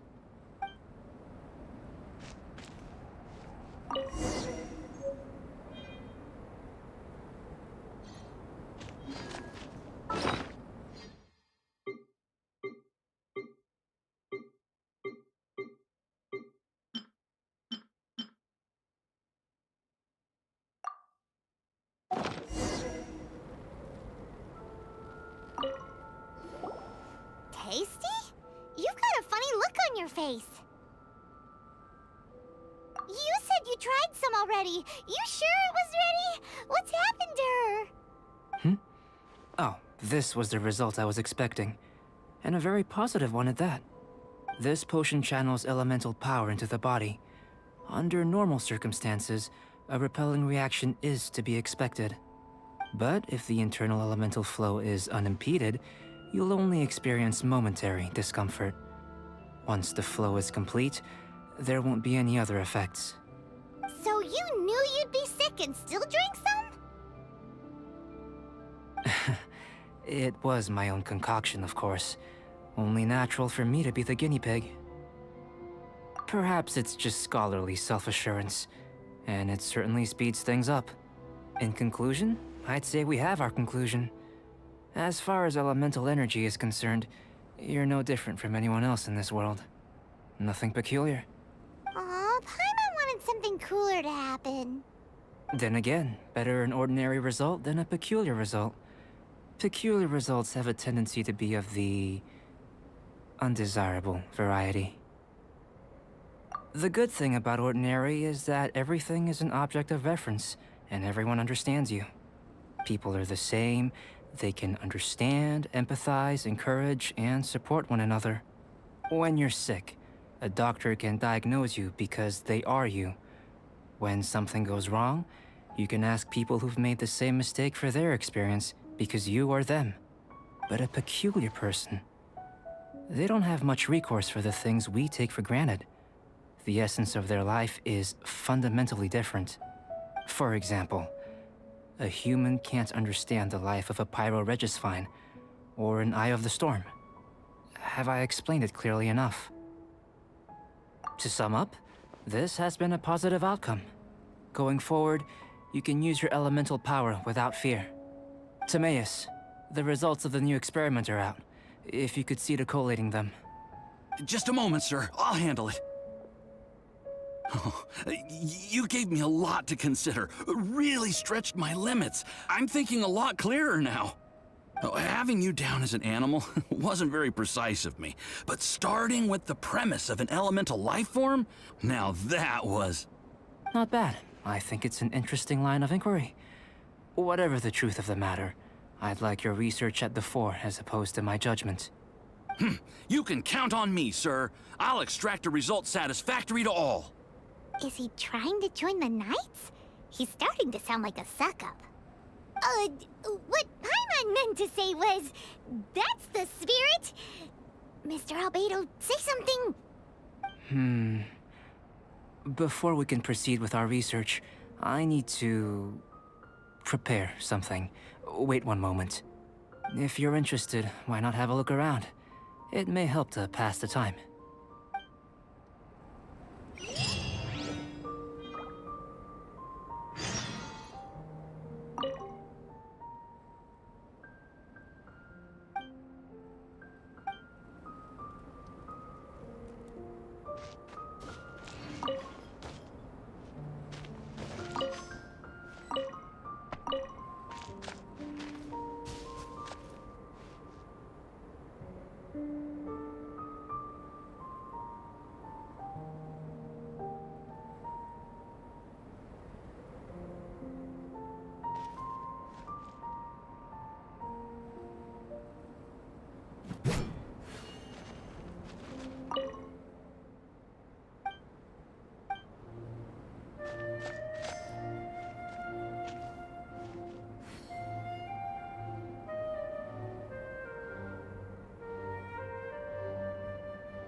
Here comes Albedo! Let's go see him!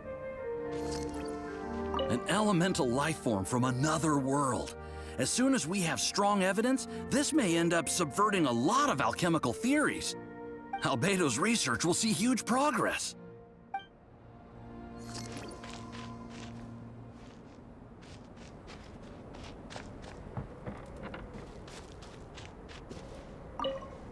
I'm back. Did you see anything interesting? Not to worry. They're all for alchemical purposes. You'd be hard-pressed to find an everyday use for them. Well, on with the research. There may be significant differences between different worlds. Take Tevat, for example. Here, those with visions can manipulate the elements. But worlds may well exist where only one person is able to do so. Or even everyone. So, leaving elements to one side, do you possess any unique abilities? Ones that don't exist in this world? I think answering this question calls for the same methodology as last time. In other words, time for the next experiment. No. You shan't be required to exert quite so much effort this time around. Now, see this pillar here? Use your willpower to try and break it.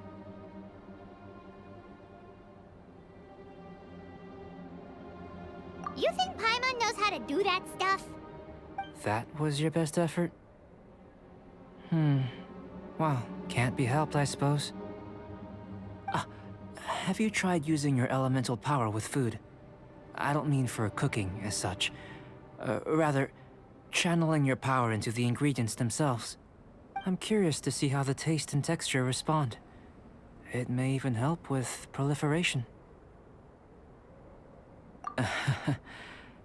I suppose I have a curiosity for things that others find surprising. Anyway, why don't you cook us up a sunshine sprat? I've just finished preparing the recipe. Cooking? Paimon was looking forward to more mad scientist stuff. Not only is this recipe a staple for me, it's also worth experimenting with and highly nutritious. Paimon bets you're just hungry. That does sound yummy, though. Okay, Paimon approves. Good buddies are always on the same page. I'll leave you to it then. Looking forward to the results. If there's anything left over, maybe Timaeus can finish the last morsels. Paimon doesn't think we'll have that problem. How are we gonna channel elemental power into the food? Maybe try the willpower thing again. Where does it get these ideas from anyway? Let's just do it the old-fashioned way. That was fast. Looking forward to testing the results.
That was fast.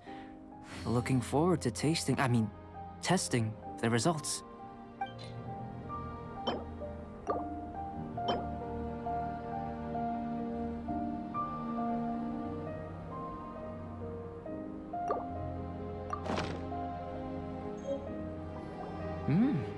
An average outcome experimentally, but you've really brought out the flavor. You seem well versed in the science of gastronomy. As far as the proliferation hypothesis is concerned, we've come up short. Seems like food presents the same headaches in your world as it does ours. Unless... could it be that the natural laws of this world are limiting your unique abilities? We just didn't know how to channel elemental power into the food. It's a little more complicated than adding herbs and spices, you know. Not to worry. At least we put some food to good use. No need to feel disheartened. And here's your portion. Enjoy. I can box it up if you like. Woohoo! Thanks! Glad you were paying attention. I can tell that you're good friends. Paimon was keeping an eye on you and your safety during the whole experiment. Not that Paimon would have been able to do much if things had gone wrong. But anyway. Hey! You were being nice a second ago! But you do have tasty recipes, so Paimon forgives you. And you're right, we are good friends. You have good friends too, right? Good students? Yes. I'm fortunate too, I suppose. Anyway, moving on to the next experiment. There are all manner of alchemical items here. Keeping them in their proper place is a challenge at the best of times. A while ago, I had the misfortune of misplacing a batch. I managed to retrieve the majority, but 2 vials have been evading me. Animal crystal fly elemental extract and electrohypostasis powder. Paimon's barely finished eating and you want us to go gathering again? Don't worry if you can't locate them. I was planning to replace them anyway. Though finding them would save me the hassle. If you had, say, a superpower, like night vision or vibratory sensing, lost property would be a thing of the past. I must have dropped them somewhere in the area where you were looking just now. So, guess we'd better take a look.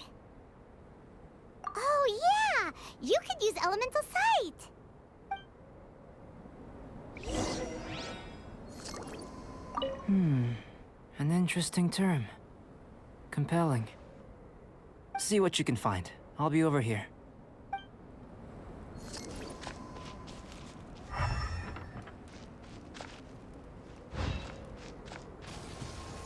This must be electrohypostasis powder.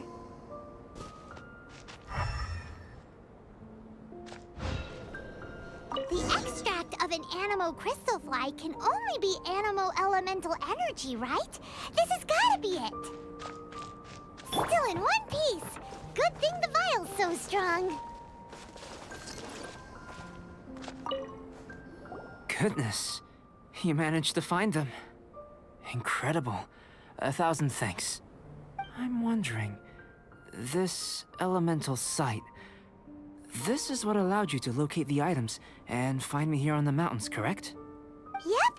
Guess it does sort of count as a superpower, huh? Unfortunately, though elemental sight is seldom seen, it is not unheard of in Teyvat. Only a never-before-seen otherworldly power would be of benefit to my research. You mean, we failed again? Don't be disheartened. This falls entirely within my expectations. Besides, getting these items back, I'd call this a very worthwhile experiment.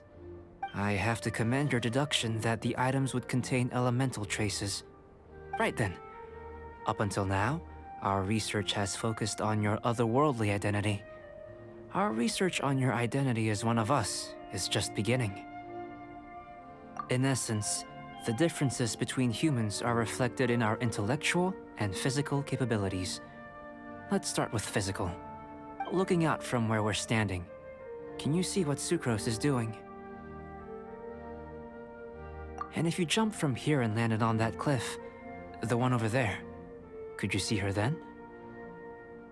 So what about if you planted a single blow on the mountain face here, and it burst into 1,000,000 fragments? Then could you see her?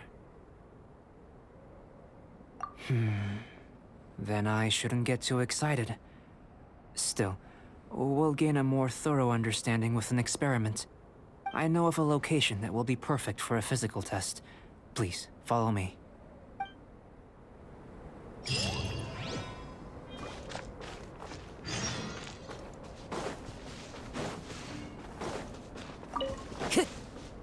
Time to go.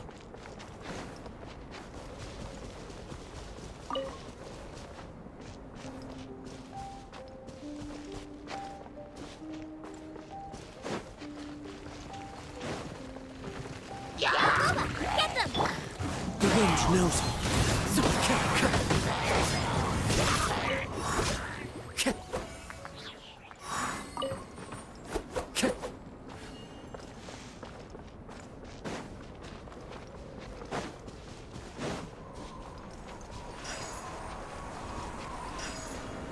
Nice and spicy.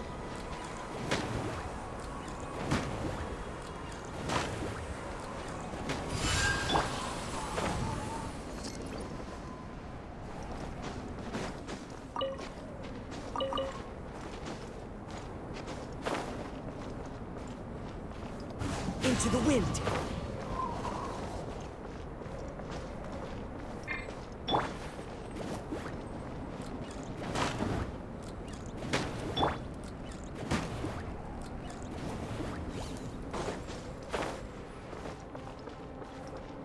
The wind knows me.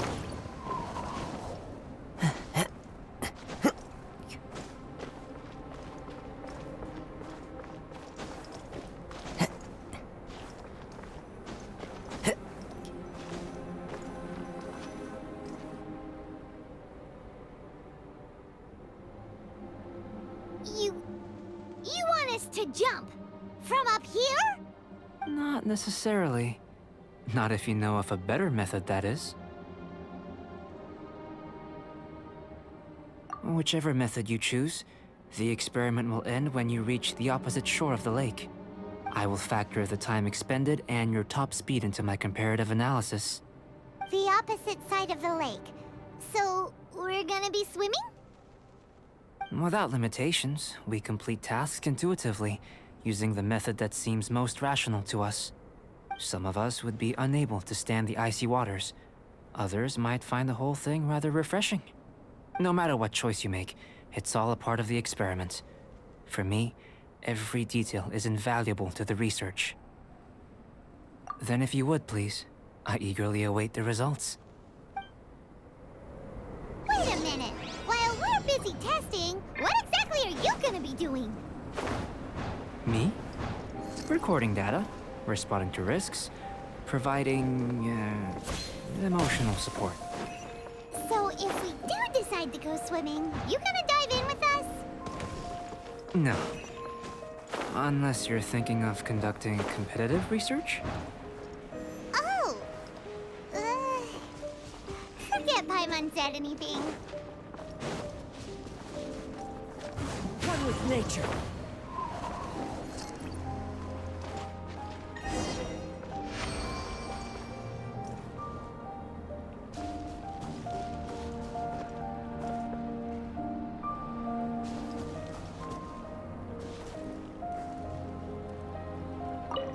Great work. I've never seen a performance quite like it.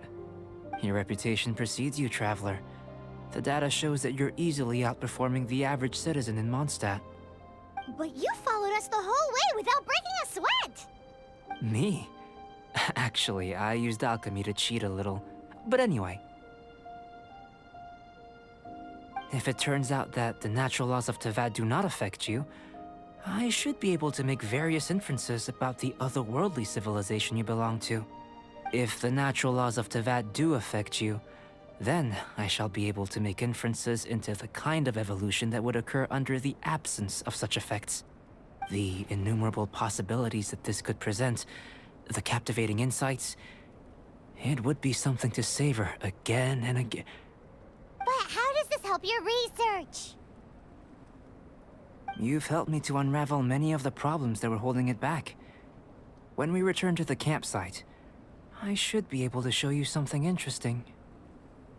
I may be about to make some analogies between you and a few unusual specimens. I hope you won't be offended. Gold, petrified trees, a sun 8 times the size of our own.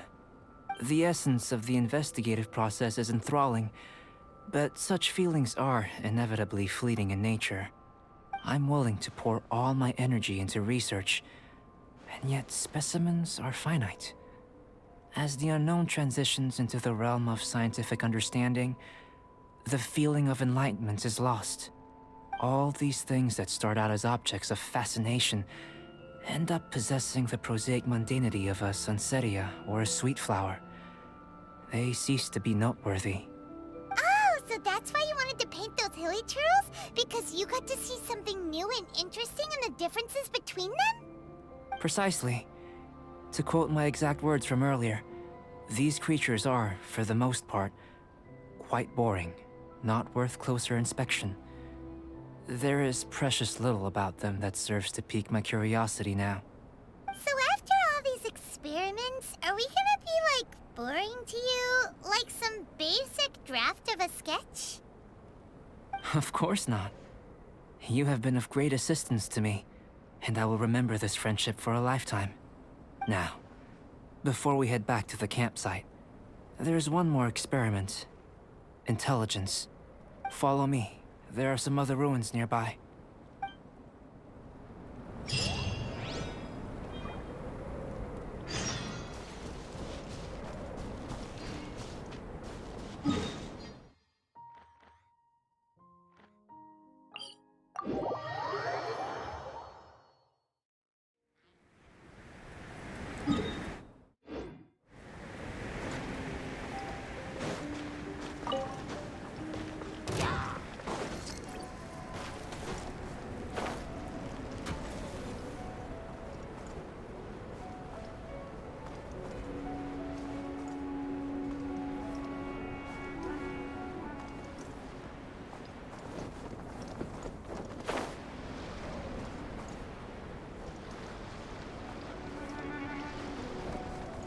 Follow the wind.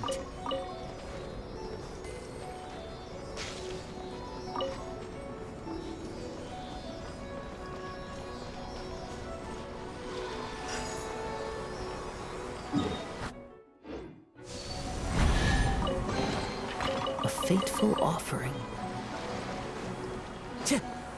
Time to go. Into the wind. Out the frying pan.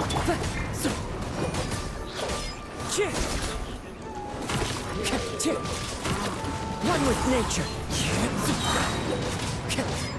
Rain outlines your...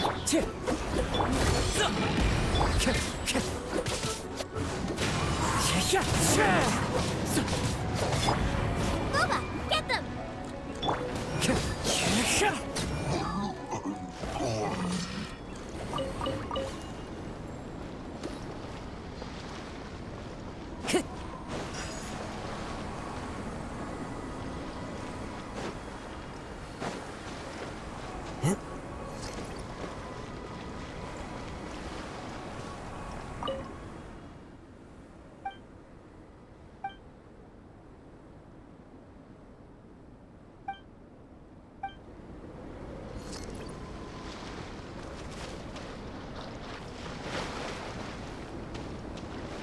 Time to go.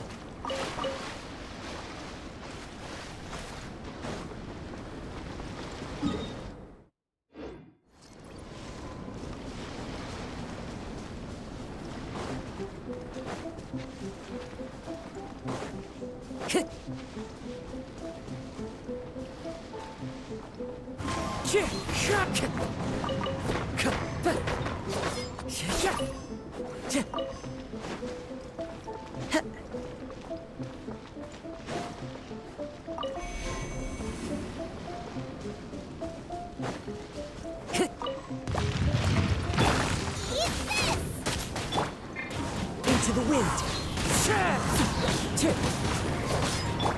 I let my guard down. Up. Witness the power of...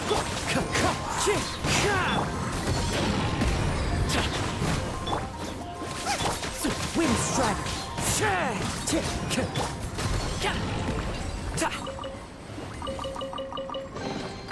Good things come to those who wait.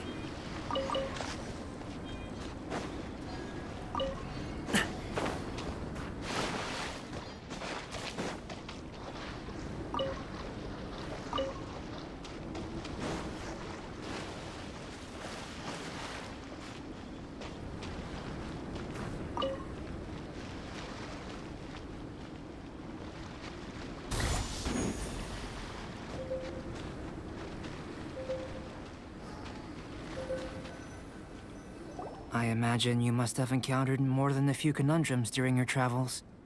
I'd like to observe your intelligence by means of a practical test of your capabilities, much as we did for the physical test. I'd like you to explore these ruins and return with your findings. There are 2 puzzles located at the far ends of the ruins. After completion, you should be able to activate the mechanism in the center. As with the physical test, there are no restrictions. Everything you do is an action I wish to observe. A tried and tested adventurer, I see. So, let's see you in action. Start wherever you like.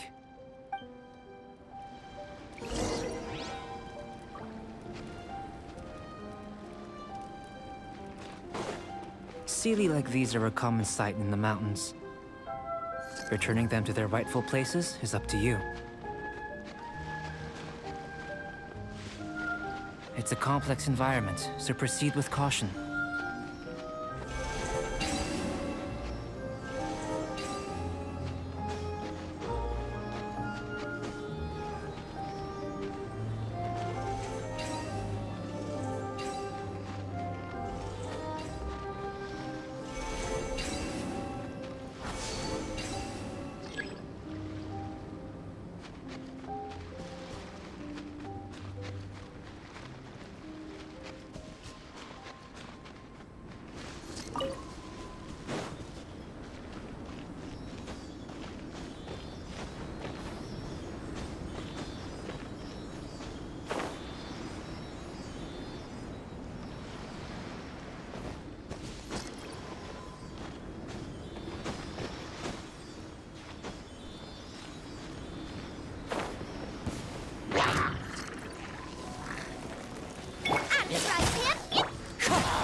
Rain outlines your...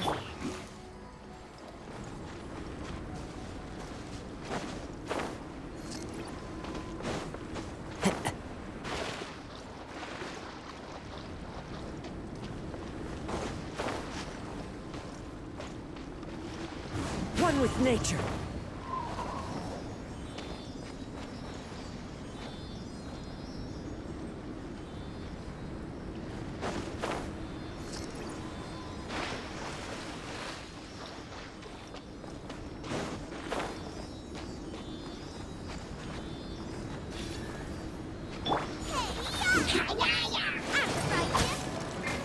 Into the fire! Clouds high. The birds come.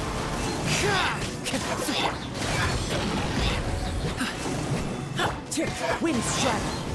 Time to go.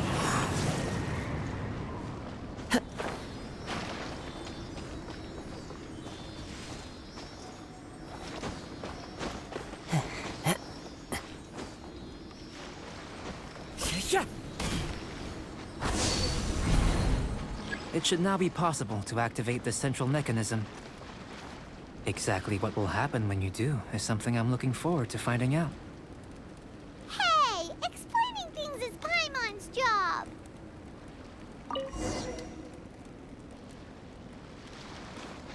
Oh, seems that the water level has suddenly decreased. We should be able to see what's in the water now. Let's have a look.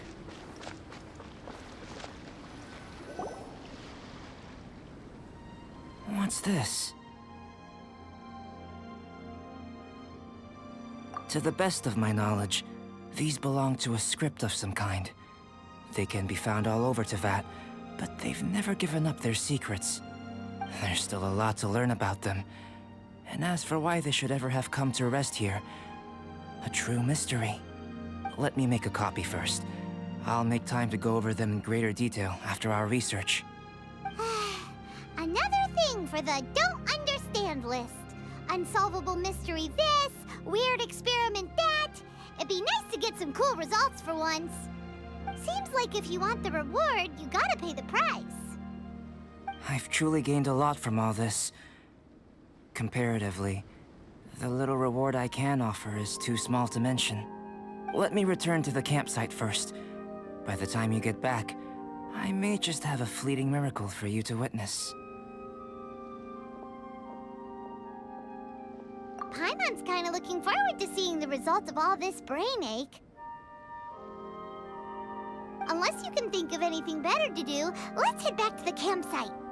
Not so fast. You're not leaving until I'm convinced that nothing dangerous is going on here. You didn't leave the mountain? I most certainly did not. And I've witnessed everything that you and Albedo have been up to.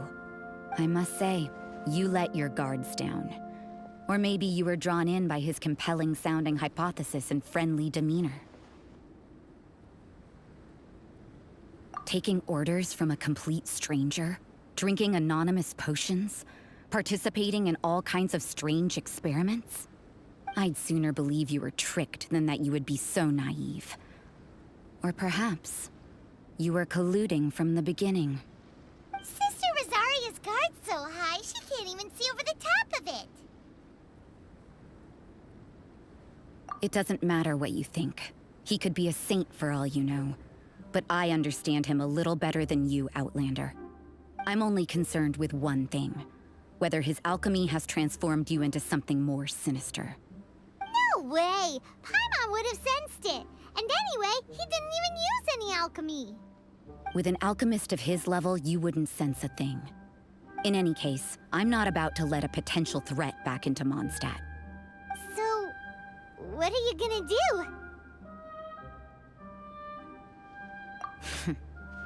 I've gotta hand it to you. You have your moments. If I can be sure that nothing you came into contact with is dangerous, that's good enough for me. I've investigated everything else. The only items left on the agenda are these symbols. But we don't even know what they mean. That much is true. Not to mention, seems like there's nothing more to them. But for insurance purposes, I'd better make a copy. This is now a location of interest. Regular patrols should be set up here. Now then, all things considered, I deem that you pose no immediate threat. Which is what I was hoping. I would have been one very unhappy sister if you'd made me work overtime on your account. Overtime? Before we go our separate ways, Outlander, a word of advice. Don't be so quick to trust Albedo, and don't repeat the same mistakes that you did this time. You made a lot of rash decisions today. She's gone! So stubborn. Mondstadt doesn't have many people like that. Huh. Never mind her. Let's go see Albedo!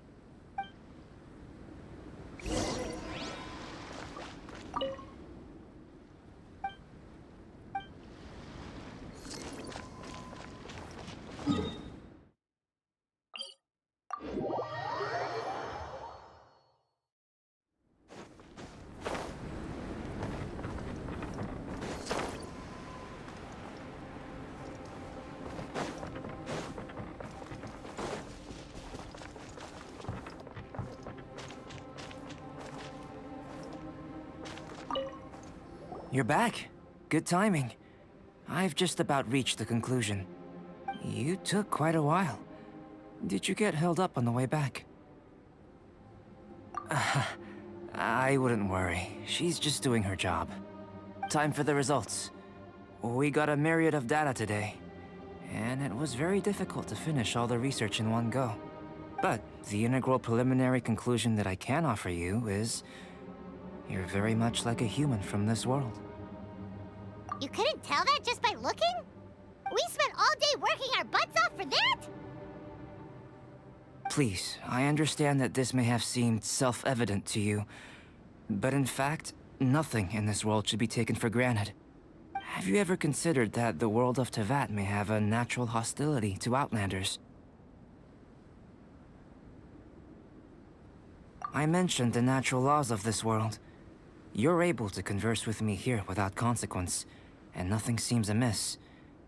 But it's arguably a small miracle. The only other life form that, like you, has come here from afar is the seed that I mentioned. Under the effects of Teyvat's natural laws, it isn't even able to sprout, let alone bloom. But after I observed you, I had another idea. Imitating you helped to inspire my alchemy. And so... Whoa! It looks like something's appearing! The transition from nothing into something, from shoot to stem, and now to fruition. Is not nurturing otherworldly life also nurturing the world itself?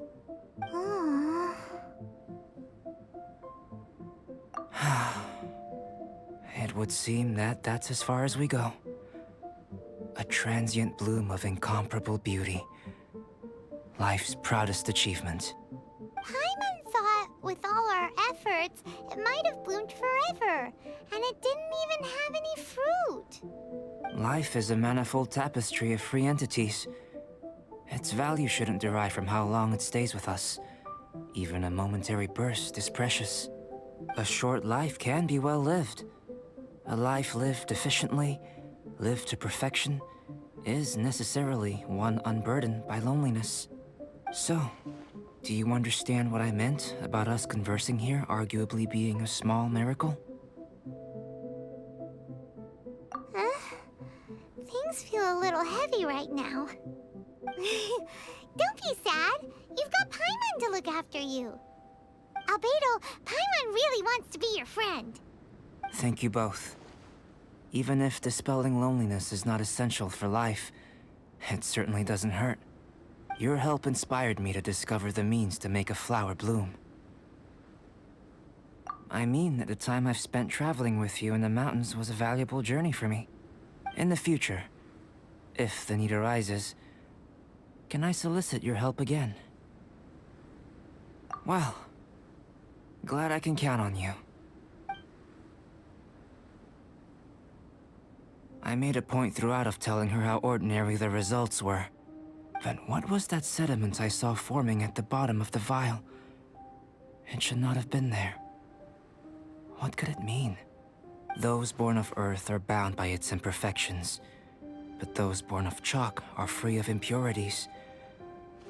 You and I are alike, both composed of a substance that has yet to be fully defined. If, one day, I lose control, destroy Mondstadt, destroy everything, can I rely on you to stop me?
Clear weather all around brightens the heart.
Time to go. Add astro.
Be on your guard, traveler. Now is no time for sightseeing. Oh, why's that? Has something happened? Yes. As unusual as this may sound, numerous eyewitness reports have confirmed an active Ruin Guard presence in this area, even though this is far beyond their normal area of activity. Sergeant sent someone to find out just where these ancient machines might have come from. It appears that they simply left their ruin and marched off all of a sudden, for no clear reason. So did somebody wake them up? As I say, the reason is still unclear. We have very little intelligence at present. Moreover, the ruin in question is of the especially spooky variety. Strange noises are often heard coming from within. As such, we are not permitted to investigate until the order comes through from headquarters. In any case, the only sensible strategy in the meantime is to increase Millilith patrols. We must not let innocent civilians come to harm. That's a good point. Ruin guards are probably pretty dangerous for regular folk.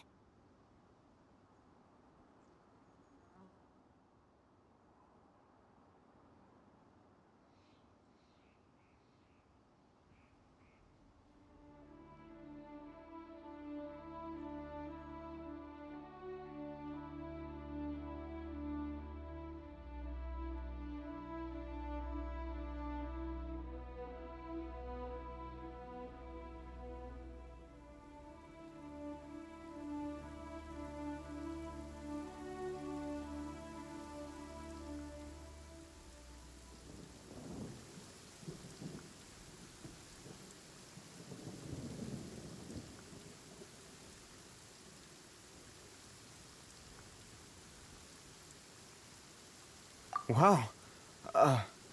I'm very grateful indeed for the offer, but it just wouldn't be worth the risk. Oh, don't worry about that. This one beats up Ruin Guards for breakfast.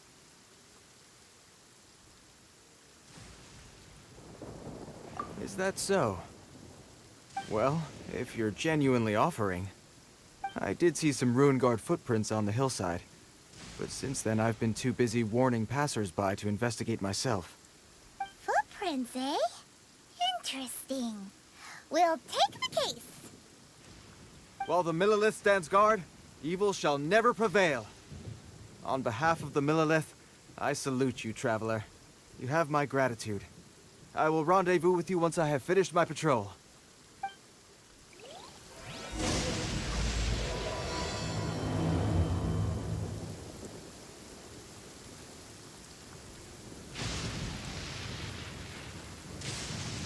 I must continue with my patrol now. Let's rendezvous shortly.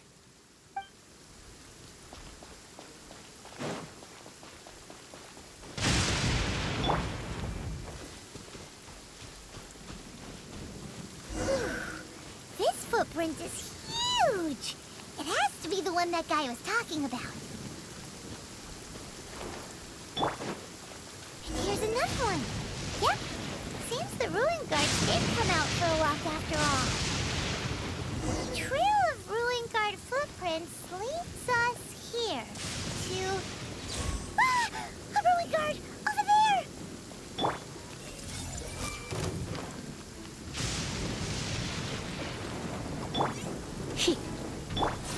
I see everything!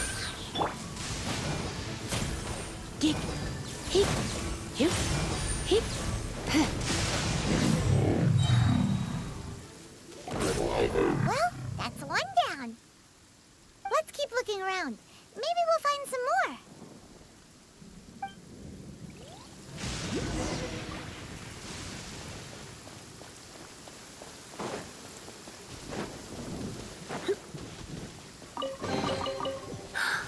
Oh my.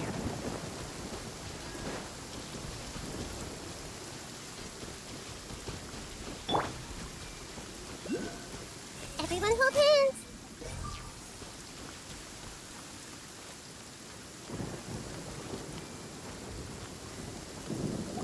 Hey you! Check this out! Isn't it awesome? What is he wearing? I've never seen one this close before. Have you ever seen one? Excuse me. His name is Mr. Cyclops, actually. What sort of dumb name is Ruin Guard. Mr. Cyclops? Aw, that's cute! Wait, what? Do people seriously call them that? Yep, my brother said so. And he's the best toy seller in the whole world. It's his job to sell this kind of stuff. Right now, he's at the Institute for Toy Research in Liyue. That's where Mr. Cyclops has come from. It's always nice to meet someone else who likes toys. So tell me, where'd you get your toy from? Must be a pretty new kind, huh? I've never seen one that can fly and talk before. Hey! Just 'cause you get to play with Paimon all the time does not mean that Paimon's a toy! Greetings. Have you found anything? Oh. A child? What's the situation here? We just, found him. You shouldn't be out here, boy. There are killing machines in the area. It's extremely dangerous. Killing machines? You mean ones that look like this? Precisely. And including this one. It's not moving now, but if it were to wake up, the consequences would be... You take that back! Mr. Cyclops is not a killing machine. He's one of the good guys. Mr. Cyclops? We shouldn't be talking to this guy. If he's saying mean things about Mr. Cyclops, he's definitely a bad man. I'm just trying to help. I've always been hopeless at dealing with children. Well then, why don't you get back to your normal job and leave us to do the babysitting? It seems I have no other choice. Very well. I will continue with my patrol. Please escort the child to somewhere safe. It's much too dangerous here.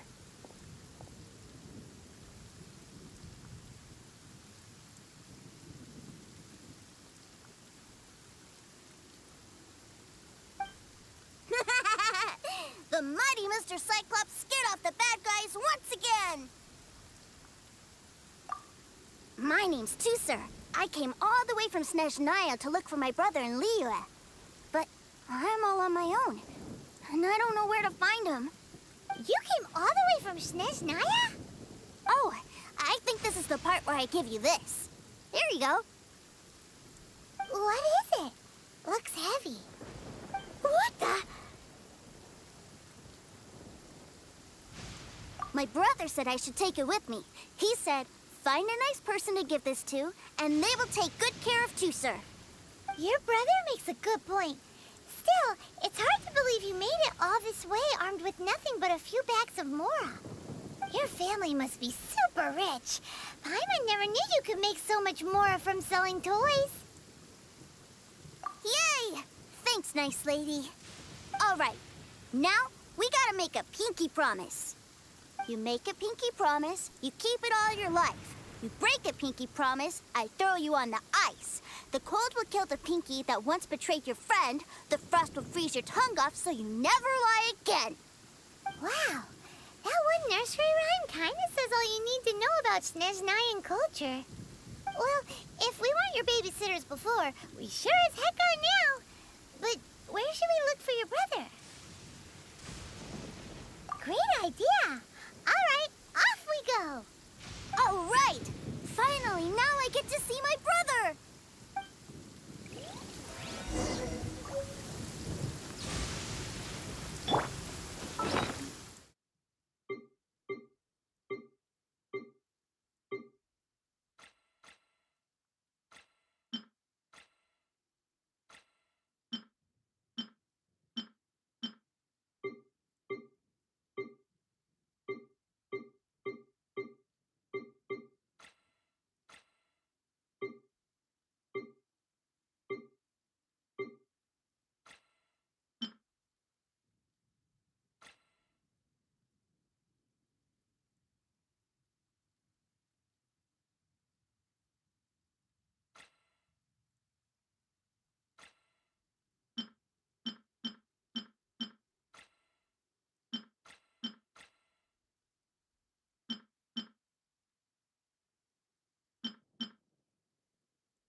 surrender in a little.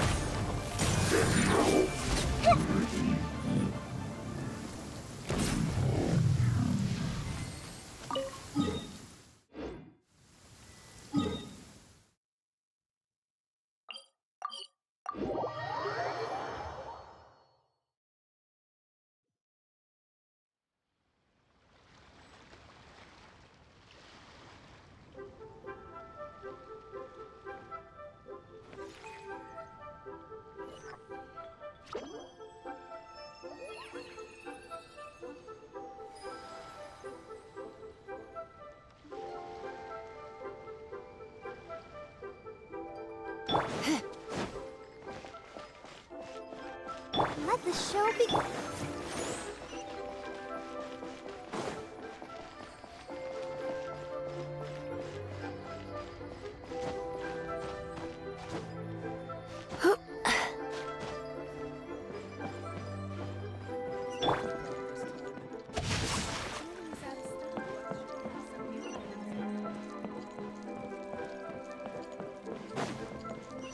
Body and mind.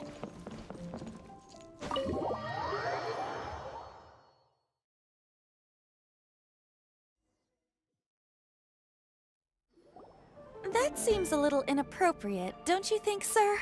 How can you... Relax. Once in a while can't hurt. It'll be fine. Huh? What is he doing here?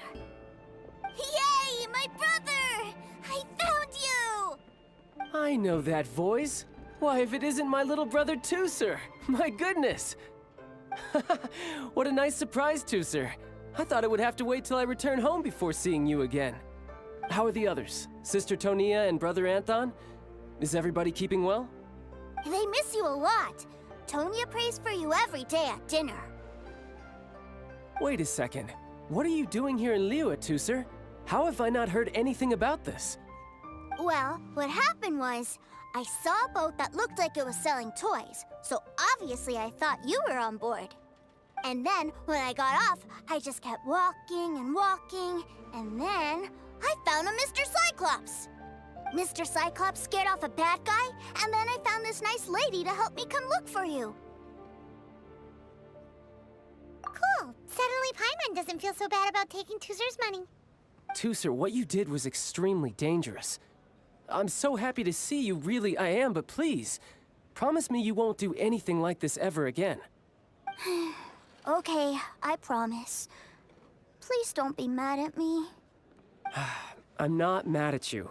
I just care about your safety, that's all. If you hadn't met these nice people, things could have been a lot more dangerous for you, Tooser. I hope you said a big thank you to them. Yep, I always remember my pleases and thank yous. Oh, so you did notice we were here. You were just ignoring us. Gotcha.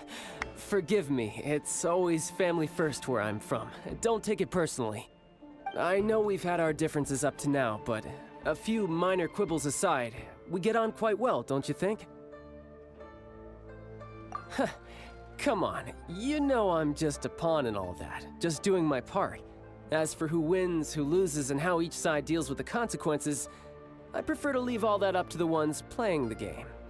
I'm much more interested in who wins and who loses when it comes to our little sparring matches. Sounds like you're ready to get your butt kicked again. Ha! You're forgetting something about me. I, Tartaglia, spend every second getting stronger. Don't expect to have it quite so easy next time. Whoa, whoa, whoa, whoa! You aren't gonna fight now, are you? Maybe not right now. Not while my kid brother is watching. Why do you want to fight the nice lady? Are you guys enemies? No, not at all. Allow me to formally express my sincerest gratitude for taking care of my darling brother. His safety matters very much to me.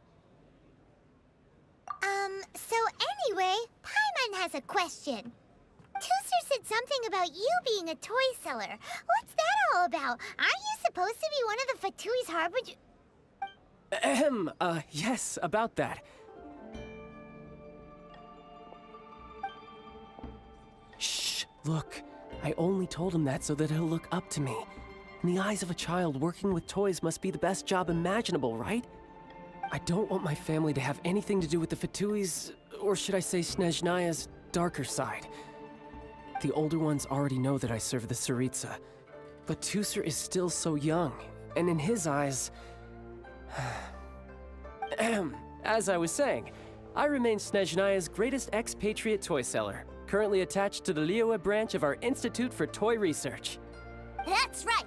My brother's the greatest! He's Mr. Cyclops' bestest friend! Just humor me in front of Tusser, if you would be so kind. Ah yes, Ekaterina.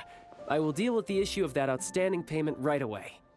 Hey! Slinking off, are we? But Master Child, would it not be a little improper to ask you to deal with debt collection? A bet is a bet, isn't it? And if you lose a bet with an agent, well, you might as well get a little exercise out of it. Are you going off to sell toys now? That's right. As much as I'd love to catch up a little longer, Tusser, duty calls. I'm sure Miss Nice Lady here will be happy to keep you company while I'm out, though. So we still need to keep babysitting for you? Sure! I really like this lady. And anyway, she made a pinky promise to take good care of me. Ah, well, it sounds like Tusser really likes you, and that you've already made a pinky promise to take good care of him anyway. Then I'm in your debt. Here, take this as Tusser's entertainment fund.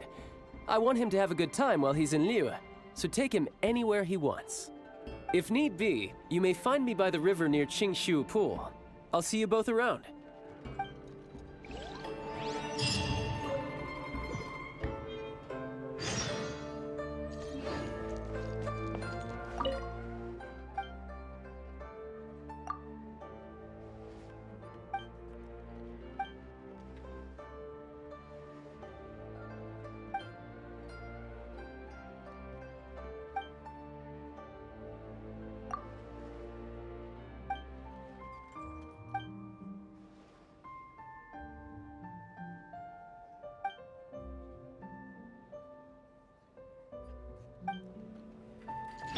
Let's dance!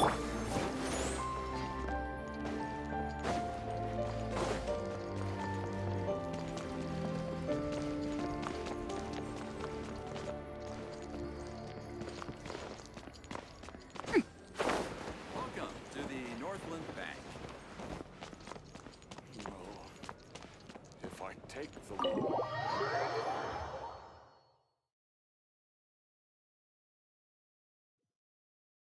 Looks like we'll be hanging out with Child's kid brother for a while. So, where are we going to play first? How about we start with the toy store?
Huh?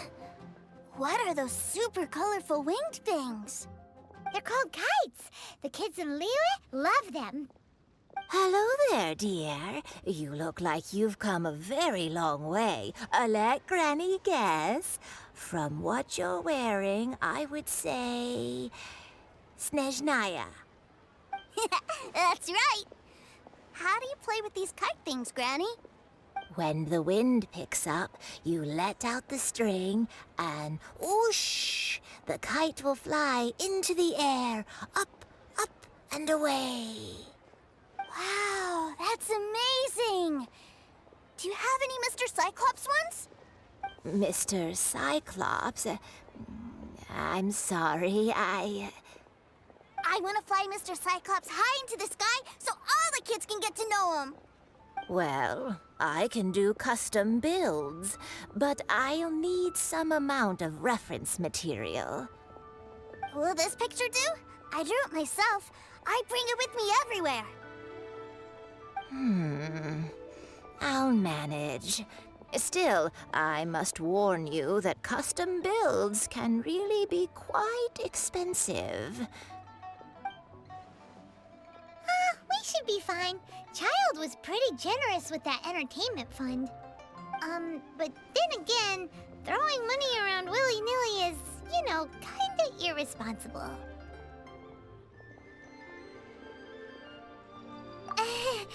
Your words, not mine. But yes, we're on the same page here. Either way, it's time to talk prices.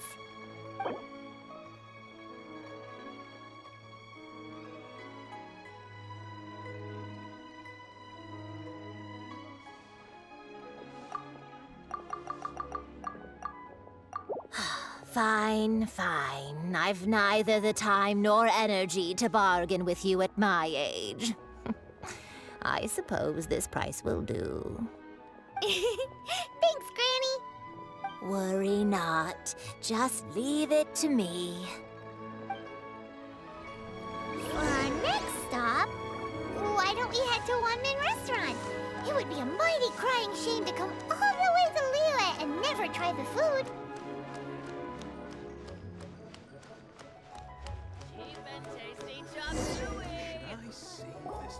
Hello, welcome. Table for 3? This restaurant has a really choking smell. A choking smell? Oh, you must be referring to our signature spicy chili scent. Spicy chili? But I can't eat spicy food. Oh, what a pity. A person who can't eat spicy food misses out on half of life's joys. Is it really that bad? My meals have to have lots and lots of sugar, and the oil has to be extra virgin vegetable oil. Wow, we've got a real rich kid on our hands. Looks like Wanmin Restaurant's dishes aren't to Tooser's taste. Maybe we should go somewhere else. Will that be all? Any more special requests? What do you mean, Chef Now? Giving the people what they want is the very reason Wanmin Restaurant exists. If I thought for 1 second that I couldn't make a dish to satisfy this child's tastes, I would have absolutely no business calling myself a chef ever again. Whoa, there seems to be a lot of professional pride riding on this. Then we'll leave it to you, Chef Mao. We'll be eating here after all. Sure. But let me say this first. Special requests are going to cost you more than normal. Of course, we aren't going to demand prices anywhere near as exorbitant as the likes of Lily Pavilion or Sunyue Kiosk. Is it just Paimon? Or are premium custom orders in fashion lately? Still, surely there must be a little room for negotiation, right?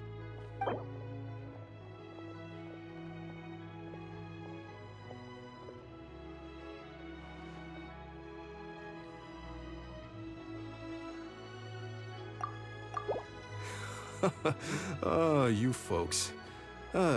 Let's go with this then. Any more haggling and we'll ruin the other customers' appetites. Thanks, Chef Mao. Please sit wherever you like. Your food will be here shortly.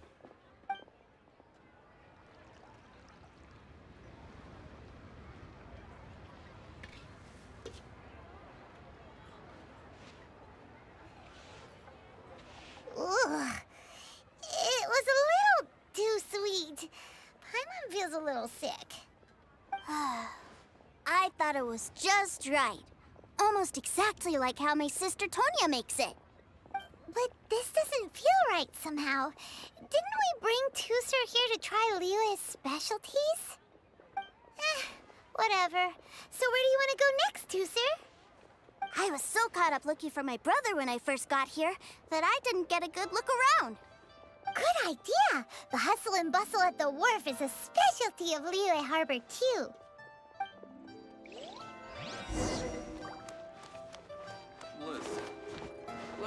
tell you how it is. Come and see these rare and precious curios.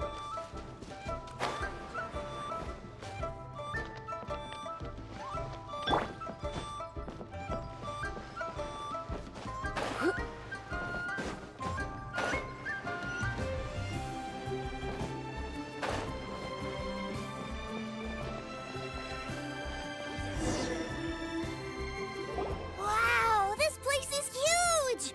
And there's so many people! Are the waves here always like this? Don't they ever freeze? Given Liyue's climate, the area around the harbor's mouth probably never gets cold enough to freeze. Paimon is kind of the traveler's exclusive personal tour guide, but since this is a special occasion, Paimon can make an exception to help Tusser get to know the place. This place is Liyue's commercial hub, and it's been the biggest port in the Seven Nations ever since it was decided that Liyue would take on the world through trade. Other than merchant vessels, many fishing boats and industrial transports dock here to replenish their, fishery supplies and daily necessities, which, thanks to the immense throughput capacity of the wharf,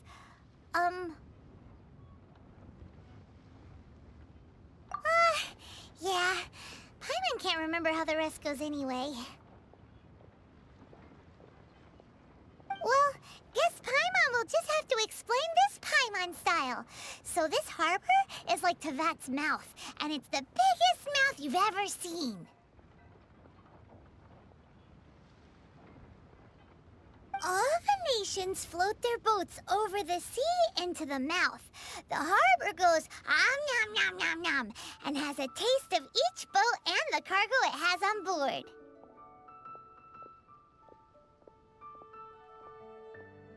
Then, Liyue Harbor rubs its big round belly in satisfaction because it's all stuffed full of delicious Mora. Hey, what's that big metal hook over there?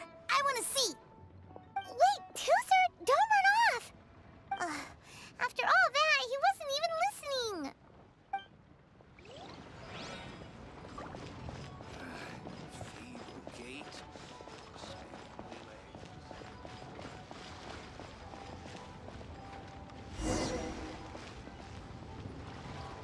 That metal hook is huge, and it gets bigger the closer we get. This is an anchor. Docked ships use it to hold themselves in position to stop the wind and waves from blowing them away. An anchor. Got it. But I think I might get it mixed up with Commodore Hook. Commodore Hook? Is this another one of your weird toy names? My brother always sends me a really big toy for my birthday. Commodore Hook, Black Steel Jack, Iron Tony. We keep them all in our backyard. Yeah, and that's why I can't bring them with me all the time. It's a shame. Wow, using Fatui funds for personal gain? To think Snezhnaya would let their harbingers do that, all for some giant toys. But suddenly, it doesn't seem so strange that Tusser would treat a ruin guard as a giant toy. But my favorite has to be Mr. Cyclops. Even though I mostly came here to see my brother, the other big thing I wanted to do was play with Mr. Cyclops. Oh, are they selling fish over there? Let's have a look. Hey! Quit running off!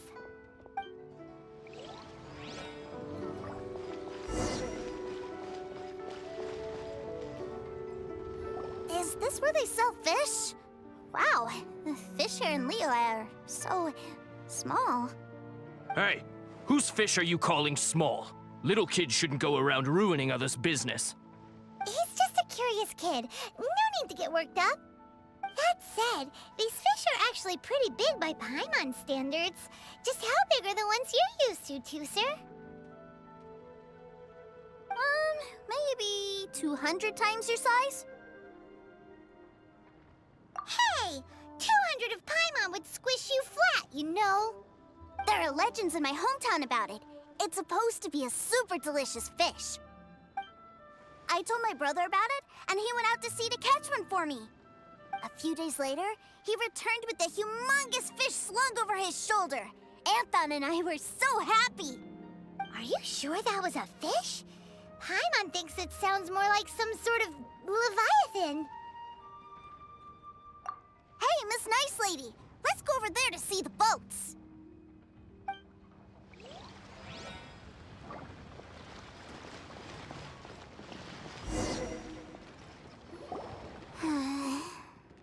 What's wrong, Tooser? Are you tired? You don't seem so happy. I miss my brother. What? But we were just with him. Yeah, but for such a short time that it doesn't count. Take me to see my brother. I don't want to play anymore. Yep.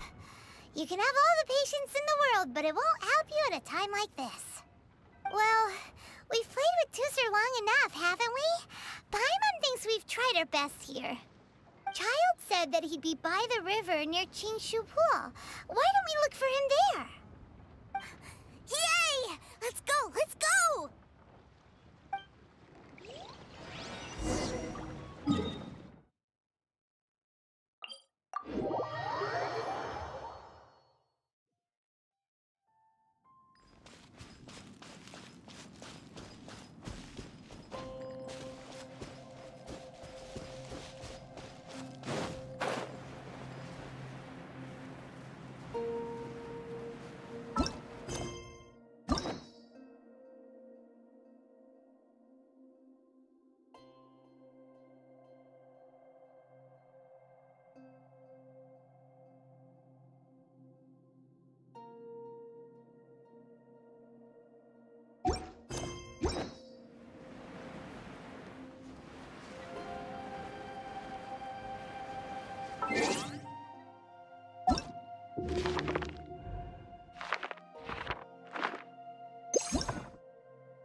He's talking to the treasure hoarders?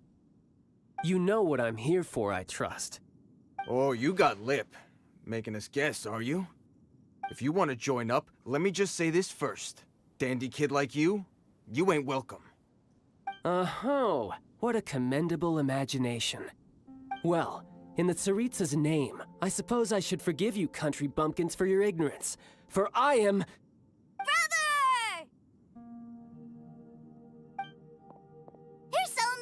Aren't you, brother? That's so cool. I've always wanted to watch you work. Well, why, yes, of course. For I am, the greatest toy salesman in Snezhnaya. So cool. Huh? You playing games, pretty boy? So, will you buy or not? The toys that Snezhnaya produced 3 months ago will run you...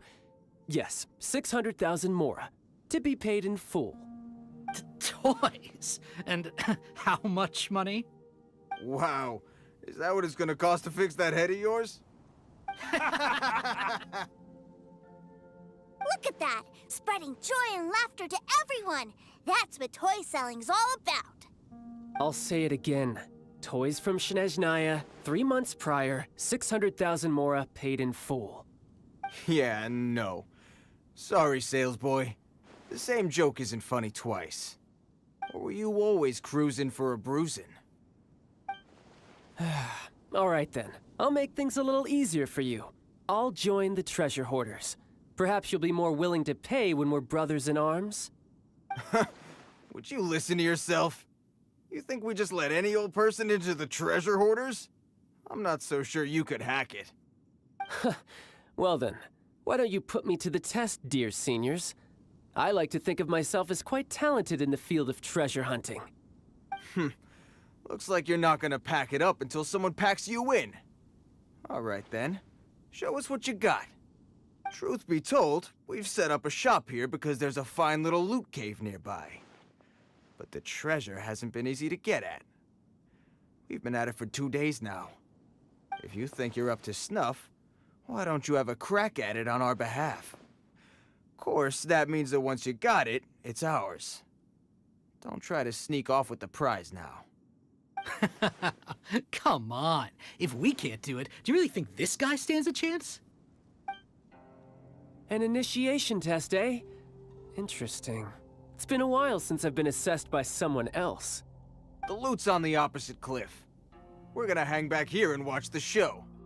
Huh, no problem. Don't blink though, or you might miss it.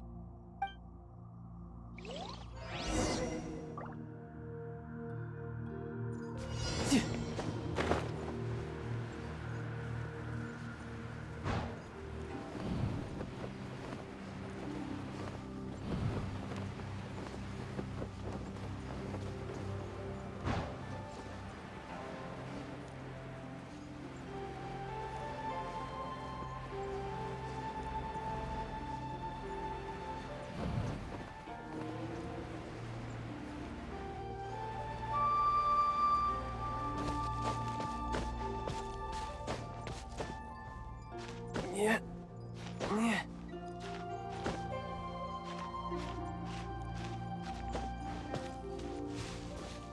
Yep. Find anything you...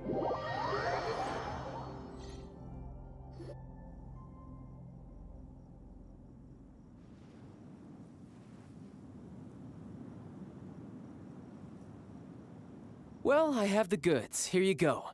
So how'd I do? Pretty well, I'd say. Brother, what do we do? This fellow isn't normal. Please, hold on a moment, sir. We need to discuss something amongst ourselves. He ain't here for an initiation. He just wanted to show off. Honestly, we'd be no match for him if he wanted to fight. Guys, do you think that maybe we're being robbed? I don't know. Surely he wouldn't have come here all dressed up like that if he was only after us. Unless maybe his words have hidden meaning. Snezhnaya, 3 months, 600,000. Oh, I get it. It was insider talk. I remember that the boss took out a 600,000 more a loan from that Snezhnayan bank about 3 months ago, and still hasn't repaid it. So this guy must be the debt collector. But why didn't he just say so? What's with all the toy talk? And that's where you're still green. See, in a lot of professions like this, people speak in code to protect the privacy of their business partners and clients. Makes sense. Owing money is pretty embarrassing. This guy isn't one to mess with, I tell you. He's a professional. Way too professional. So, Mr. Salesman, my apologies, but we can't have you joining us. Oh? I didn't pass? I must say, I never imagined that the treasure hoarders would have such strict entry requirements. No, it's not that. What we mean is that you're too big a fish for our little pond. But we fully understand the situation with the, toys, sir. We'll fetch that 600,000 for you right away. I see. Well then, it's been a pleasure doing business with you. We get paid, and everyone stays happy. A wonderful outcome, wouldn't you say? Yes. Couldn't agree more, sir. That's my brother for you. Toy sellers are so cool. Ah, Master Child, you're here. A new batch of fresh recruits have just... Hey now, keep your voice down. Can't you see I'm entertaining some clients over here? Clients? Well, anyway, the Motherland has dispatched a new batch of recruits to Liyue. They've just arrived, and I'm afraid we must trouble you to speak to them. Do I have to? Now is hardly the best time. I must apologize for troubling you, Master Child, but they are already waiting for you south of Lingju Pass. Every new batch of recruits must be baptized by the Tsaritsa's will, through the words of her harbingers. This has always been our rule. At present, Master Child, you are the only harbinger in Liyue. Please, everyone is standing in formation and waiting for you to bestow this honor upon them. Well, all right then, I'll go. Just give me a moment to catch up with my brother, and I'll be right with you. Do you have to keep working? Yes, Tusser. We have a group of new toy sellers fresh in from the Motherland, and I need to go teach them the ropes. Wow, that's great! When I grow up, I want to be a toy seller too. Can I go listen? I'm afraid you're still too young, Tusser. I'm not sure if you'd understand much of it, and most of it's rather boring anyhow. Why don't you go play with the Traveler instead? Sound good? Please, I'll compensate you. But... I really do have to go now, Tusser. A lot of people are waiting to see me. I'll see you around, all right?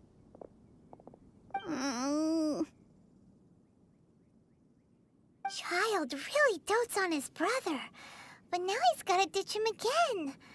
Must be a really tough job. Yeah, you're right. He hasn't done himself any favors with the whole toy seller cover story. To think he'd go this far just to prevent his family from seeing his dark side. Paimon wonders too. But hey, let's at least help him out while we're all in Liyue. Wait, where's Tusser? We were too busy chatting. Where'd he go? Seems likely. Tusser did seem really eager to hear his brother's speech. Either way, let's head over there first.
Tusser, so you did come here.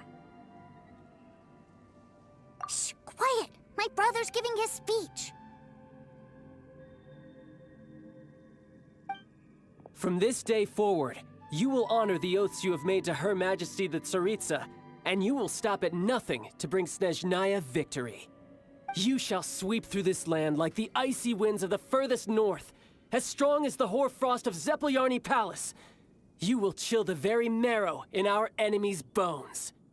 Her Majesty expects of you loyalty, ruthlessness, and meticulousness. For the trials that we face are harsh, and our enemies are like...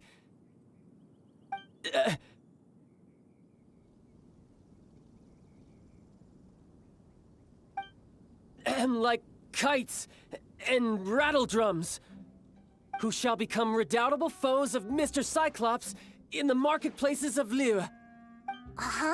Kites are really fun too.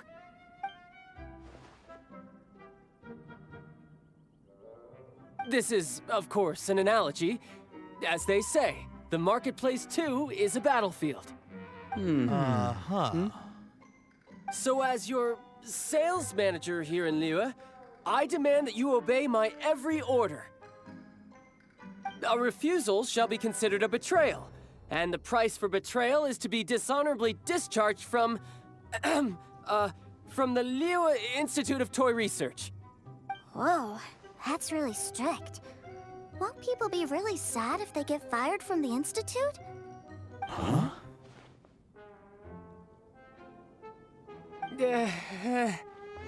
Seeking to please everyone pleases no one at all. Time to try something else. Forget it. Perhaps a round of hands-on training will suit us better. Hands-on training? After all, a strong body is the proof of one's capacity. Hey, did he just say that we're doing hands-on training? A Harbinger wants to spar with us personally? Oh, what an honor! I can't believe it. Are recruits like us really worthy? Am I hearing a hint of objection to this idea? Not at all, sir! That's the spirit. Now come at me, you lot! Frozen. Crisp. In this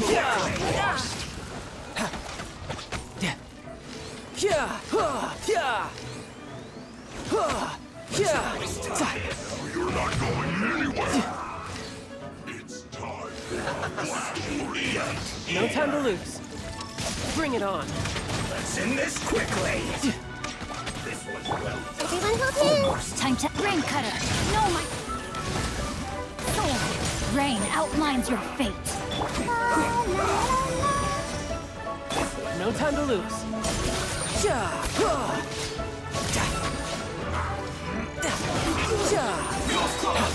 Shouldn't let your guard down.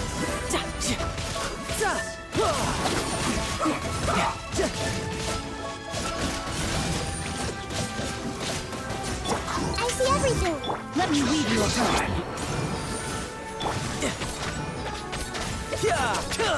Let's end this quickly.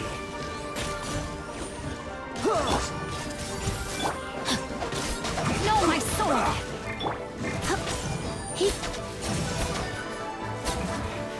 This isn't good. Temple of Wisdom! Let's do it.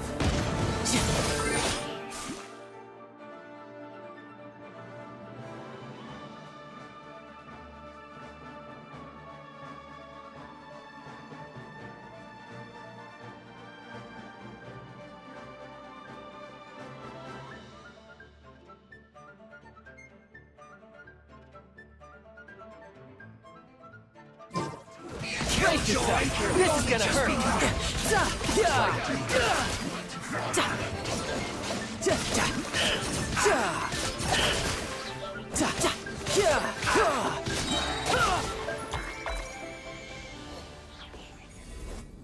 Well then, do you all understand what I said earlier?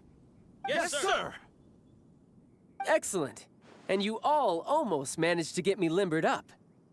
In other words, you've done well for new recruits. Thank you, Lord Harbinger! All right, hush now.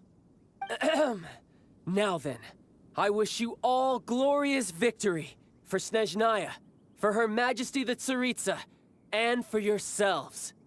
Dismissed! Brother! You were amazing!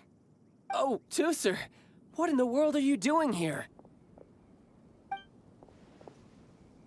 There I was thinking that the Traveler had taken you to play at Wangshuin. Yikes, that's some terrible acting. I told you, didn't I? I never pass on an opportunity to improve my strength. I'm not the man I was when we first met. You must mean my foul legacy transformation. It puts a great strain on my body, so it's best saved for crucial moments.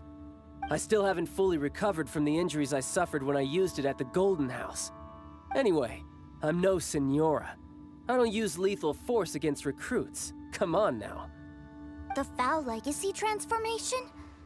Does it make you stronger than Mr. Cyclops? You could say that. I want to learn to fight too. I want to be cool like you. Now, Tooser, fighting isn't about looking cool. You can only continue to get stronger if you know the reason why you're fighting. I can teach you, but think carefully first. Why do you want to fight?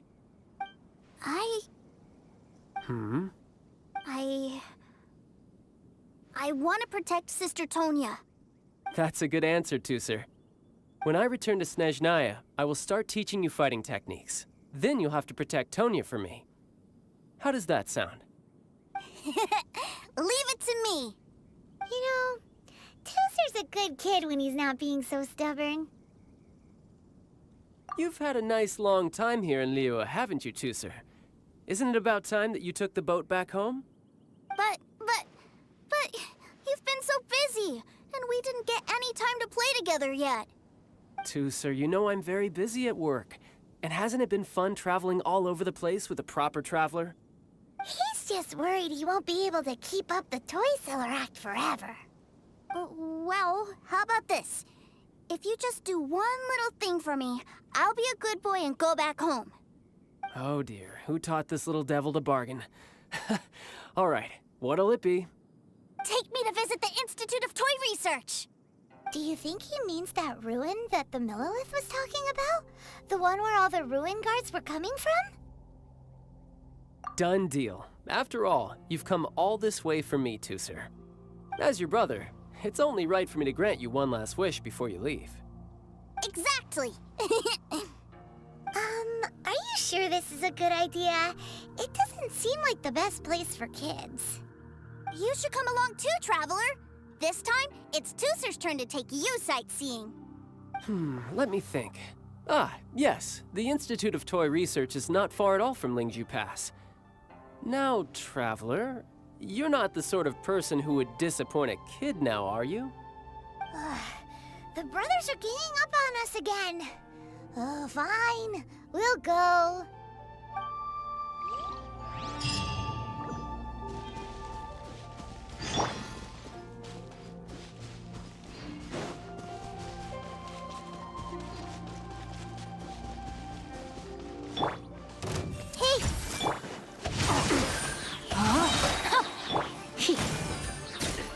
Let the show be... Body and mind.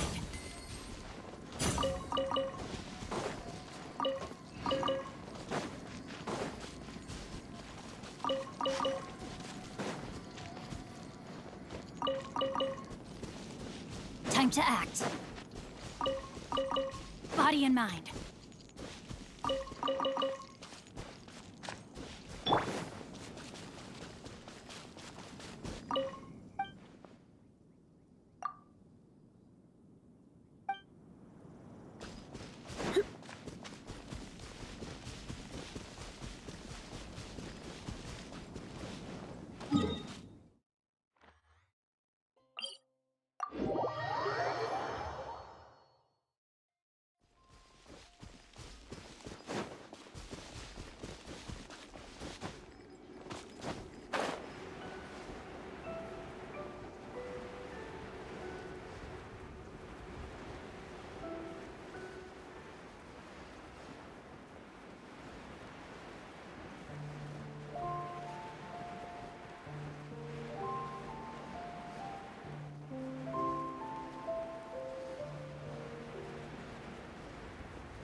Here we are. Welcome to Liyue's Institute of Toy Research. Yeah, we're here! I can already hear the sounds of machinery inside. Awesome! What is this place? And how do you know about it? Based on my limited understanding, I believe this is one of Dottore research facilities. Dottore is another one of the Fatui Harbingers. He loves tinkering with old things. It's a personal passion of his. So, he converted these ruins into a Ruin Guard research lab. Huh? So the ruin guards are built by the Fatui? No, They have much closer connections to the Abyss, so strictly speaking, they're as much our enemies as anyone else's. We just do research, nothing more. As to why the Ruin Guards have been moving outside of this area recently, I can only imagine that he's gotten bored of playing around with them and has lost interest in this place. Wow, yet another Harbinger with a bad attitude. But at least this explains why you were totally okay with bringing Tooser here. Seems you did your homework ahead of time. Well, I wouldn't go quite that far. I actually have no idea what this place is like on the inside. Wait, so are you or are you not worried about your brother's safety? Of course I am. But no matter what the danger is, I will parry it. Isn't that what any older brother would do? Even Tooser understands that, now that he knows what he's fighting for. It's the very same reason that's been nestled in my own heart for so many years. What are you guys chatting about? Come on, let's go in! All right, follow me.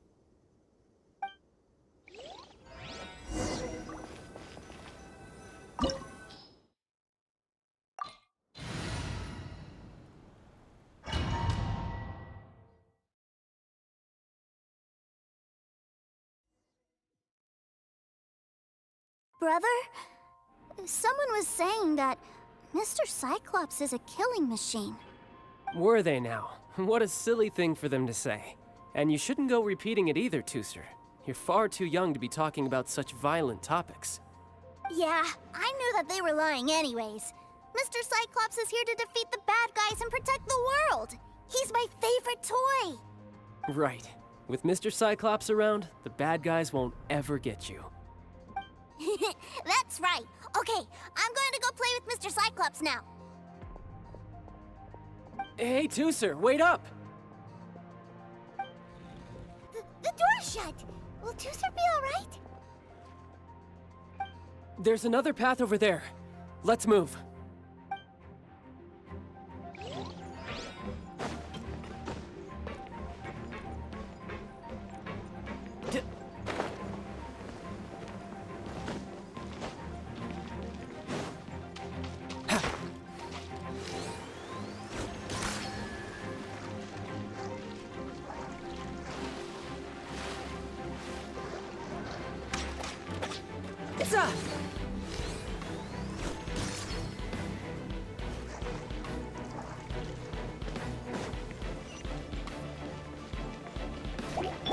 I see everything. No, my sword! Rain cutter!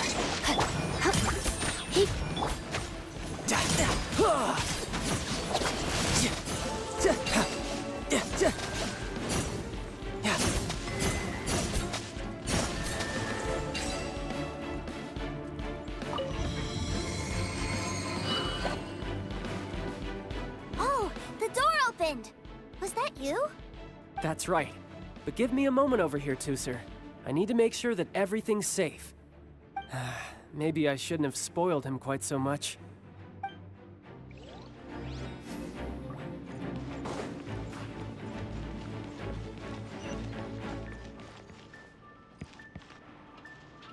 Those ruin guards have all been strung up. Where are they being taken to? I don't know, but if there's a chance it's where Tooser is, we need to stop this before things get ugly.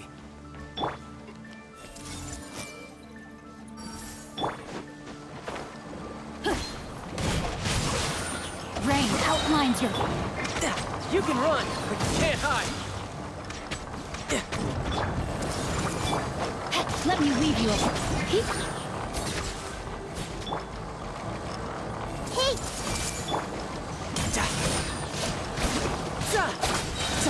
Shouldn't let your guard down.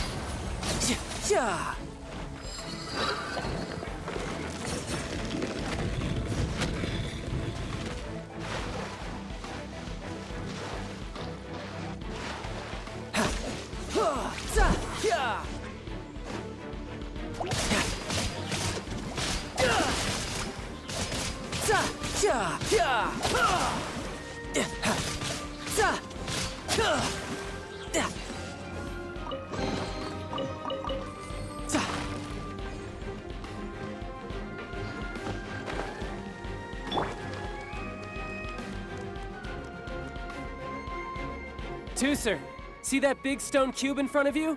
I need your help. Yay! Do I really get to help my big brother out?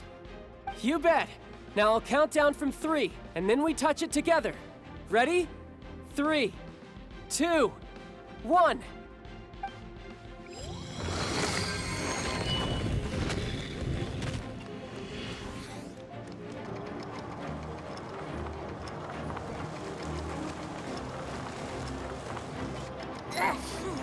That's bright.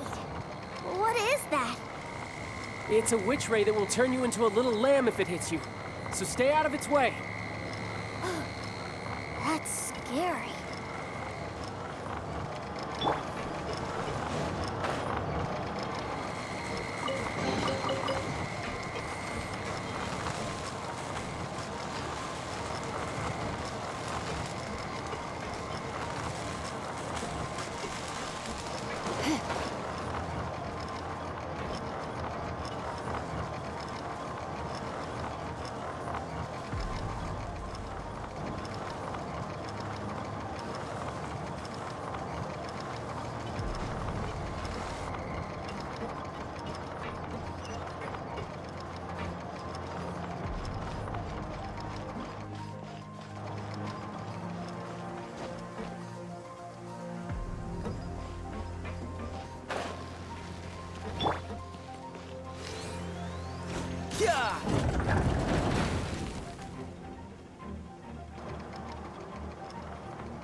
Back together at last.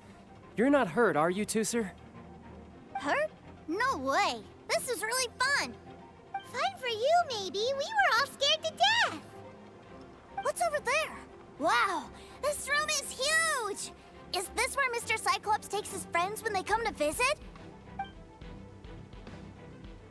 It is. Impressive, isn't it? Now, how about a little game of hide and seek? Huh? Now? But... I have a surprise for you, you know. A surprise? Oh, what sort of surprise? Don't worry, you'll have the chance to look for it later. But before that, you have to close your eyes, turn around, and count down from 60. Okay. 60 is a really long time, though.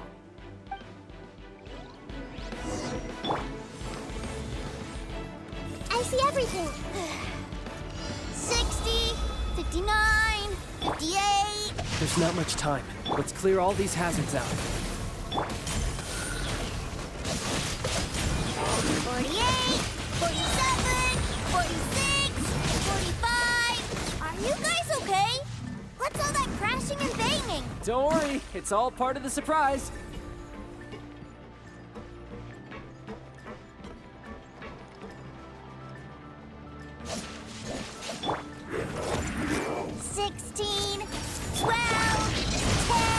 Hey, no cheating! You skipped a few numbers, you little rascal. You noticed. All right. 15, 14, 13.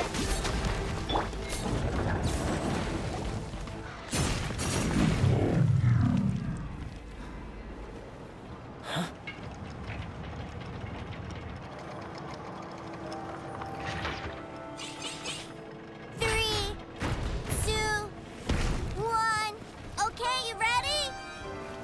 Give me another 10 seconds, Tooser. Still hiding. Huh. Now who's the cheater? All right. 10 seconds, that's it. 10,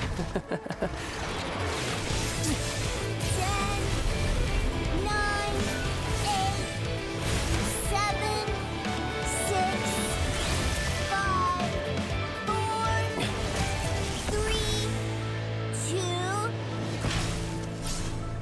1. Coming, ready or not?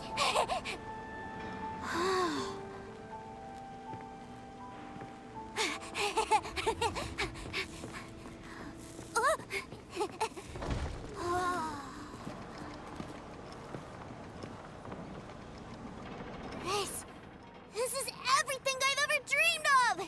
It's Mr. Cyclops' world! Wow, he actually pulled it off. And the way he knocked those ruin guards around was like they really were kids' toys. But Paimon wonders if he'll be alright after using the Valve Legacy transformation again. Awesome! Boy, if these Mr. Cyclopses weren't so big, I'd sure love to take one home.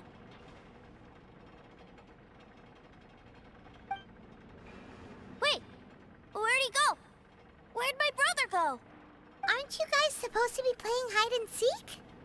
Oh, that's right! I was so excited that I forgot all about our game. Well, let's go look for him together, okay?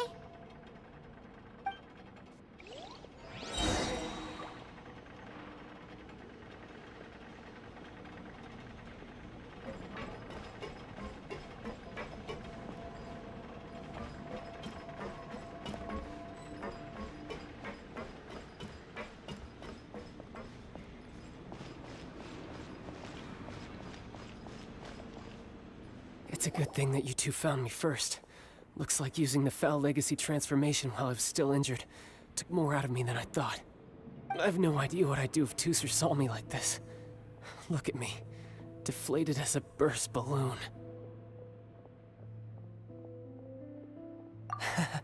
As I recall, you have siblings too, yes? I figured that you probably wouldn't take me out in front of my little brother. Really milking this situation, huh? Like I said, I can never pass on an opportunity to test my limits. And that's why I, Tartaglia, am always getting stronger. Anyway, childhood dreams are all too easily shattered.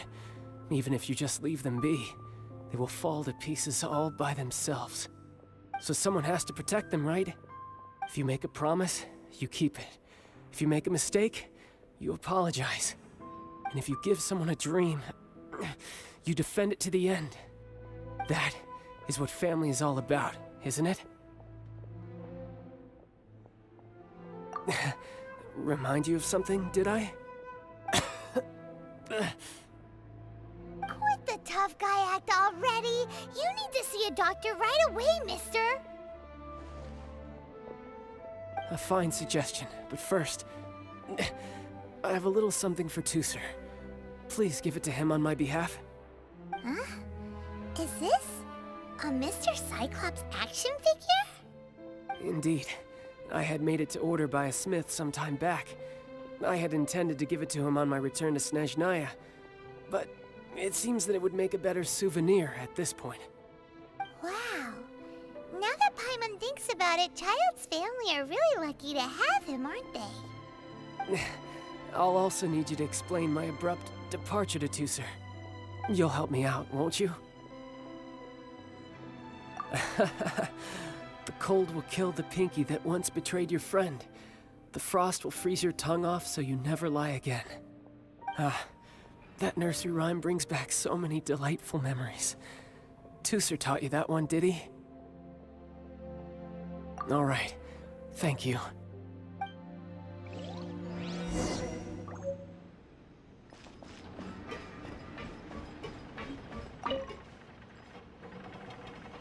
I can't find him anywhere. Where did he go? Really? Where is he? Yeah, so he had to leave in a real hurry. He didn't abandon you here on purpose. Oh, that's great. But still, I was kind of hoping we could play here a little longer. Wow, look at this! I never knew that they made Mr. Cyclopses in this size. Look, it even has my name on it. It's my very own Mr. Cyclops. You're really loving it, huh? You bet. My brother is the best big brother ever. You had a tour of Liyue, you met your brother, visited the Institute of Toy Research, and got yourself a souvenir. Now that's what we tour guides call the perfect trip. Do you think you're ready to head back to Snezhnaya now? Don't worry. I know I can't get my way all the time. That'd just be annoying for everyone else. So, let's go.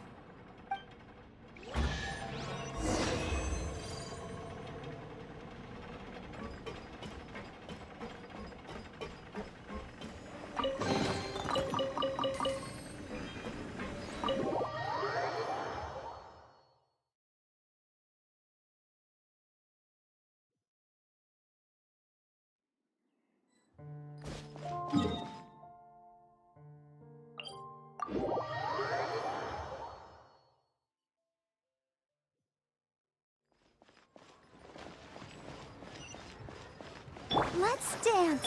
No, my sword!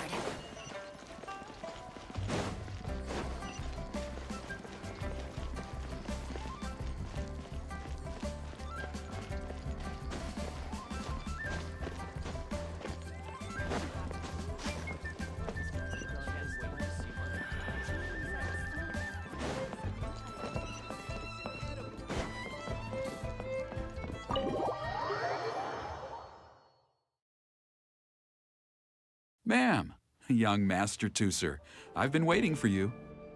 Did Child send you? That's correct. Master Child instructed me to arrange for young Master Tooser's return trip. Please, come this way. Who are you? My big brother always tells me never to go off with strangers. But you've been following us around this whole time. Yeah, that's because I've known who you are all along. What?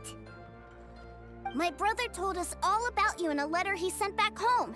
Sister Tonya read it to me. I actually recognized you the moment I saw you. I just couldn't remember your name. What a strange twist of fate.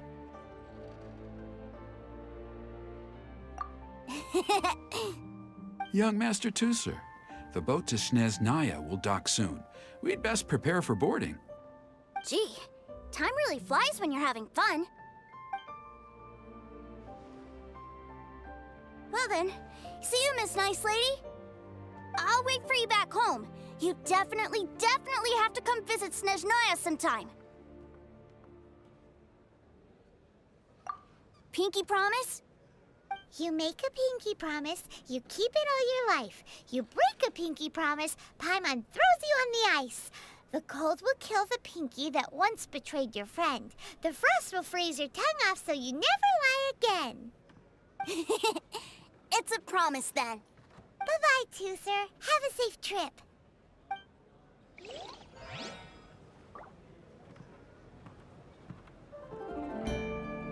Hey. Child? So you were here this whole time? What are you hiding for? Why didn't you come and say goodbye? Partings are special moments. If he spent his final moments in Liyue seeing me all haggard and weak like this, that's not a memory I want him to leave with. Still, it is a shame that I couldn't see him off by myself.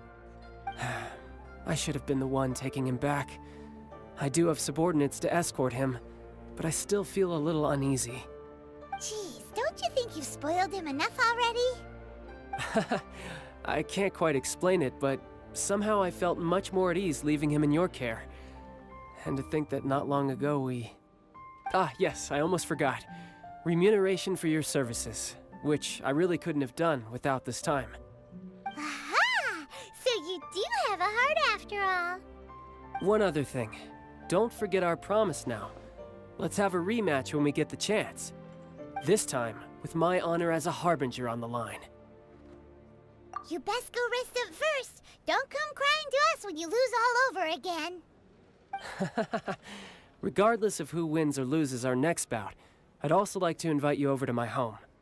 I'll introduce you to my other siblings, Tonya and Anthon. They're great kids, and I'm very proud of them both. We'll take you up on that offer. Mostly because we already made a pinky promise to Tooser. I'm sure that he'll be very excited to see you too. Well, that settles it. I'm looking forward to it. Now, farewell, my friends, till we meet again in Snezhnaya.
outlines your... Hup.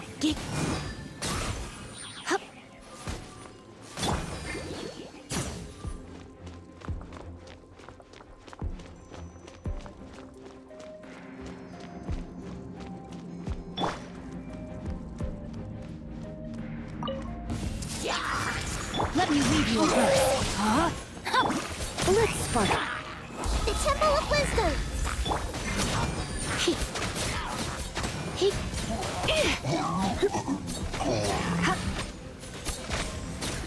I'll protect us.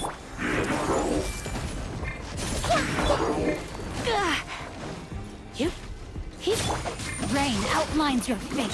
Witness.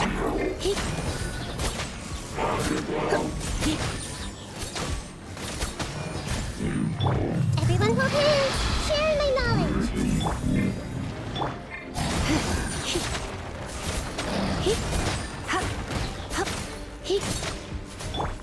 No, my sword! Surrendering.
Everything.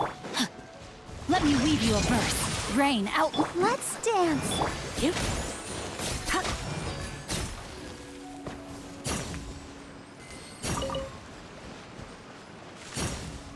Everyone hold hands. You. He.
Time to act.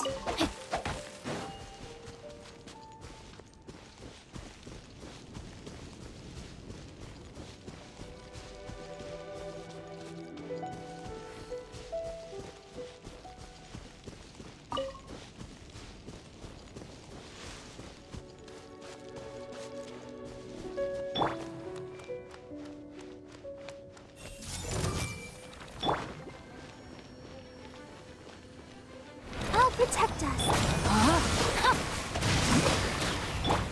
You Ready, steady, go! Rain cutter. Heat, heat, heat.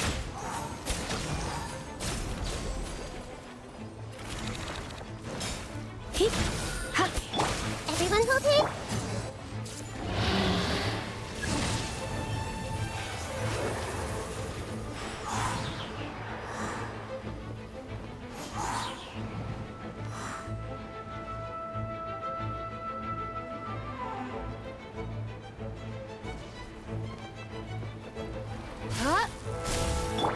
Let's dance.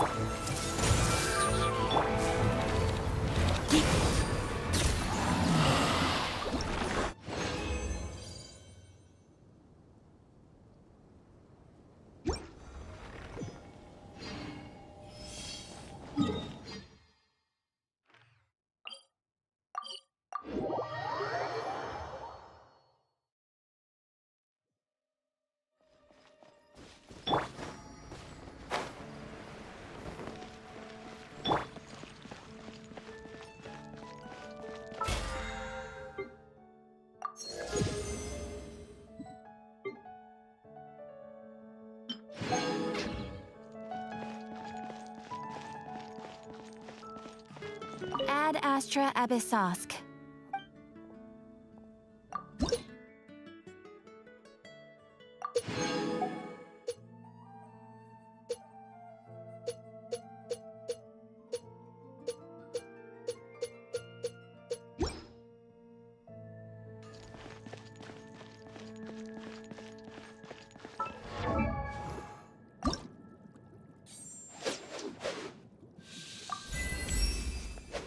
I am most grateful for your company on my journey. I am proud of my achievements, both in the martial arts and in championing the cause so dear to my heart. I guess there's no need to euphemize any longer. Chivalry. That is the cause that inspires me, and that I seek to champion. Why should I shy away from it? I am sure my father and brother are under no illusion as to what I stand for by now. But of course, I still need to be somewhat discreet in the way I go about my business.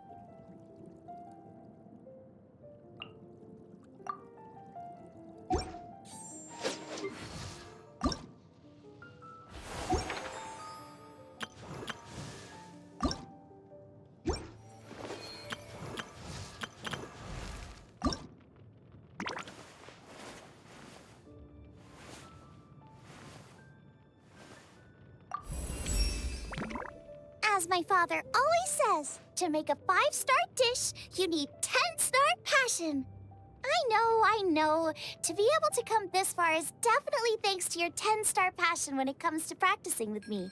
So I'll be sure to pay you back with 3 times the passion.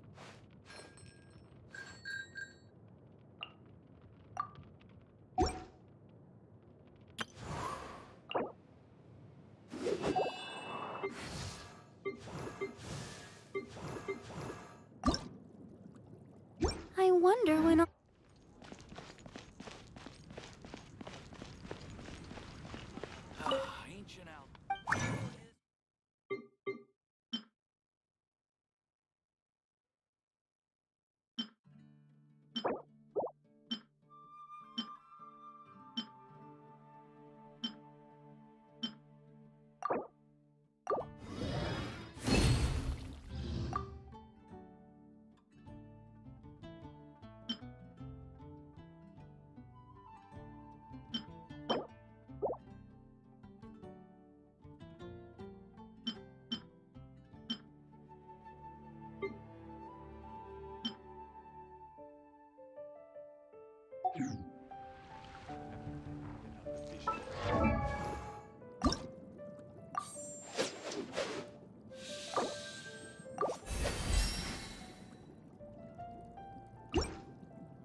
Today's recommendation is the steak.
Come take a look. There will definitely be something that catches your eye.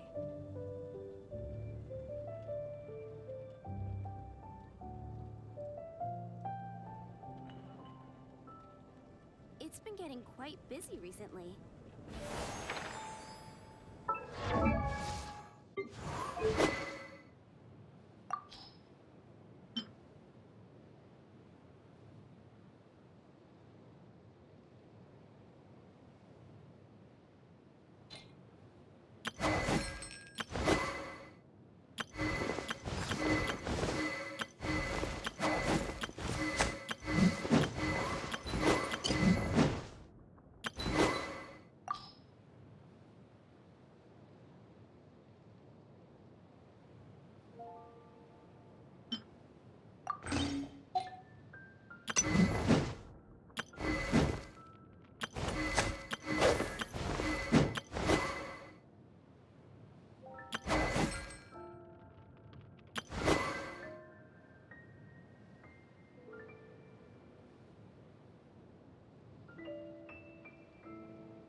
recommendation is the steak.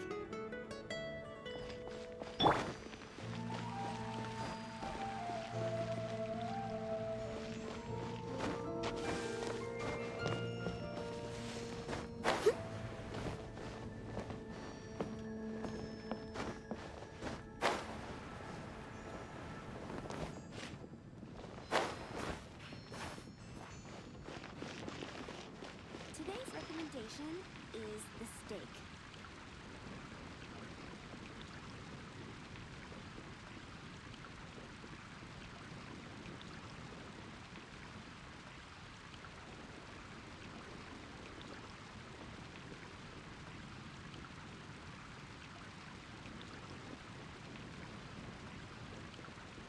It's been getting quite busy recently. La da da da da da da da da da.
Would you care to sit down and join?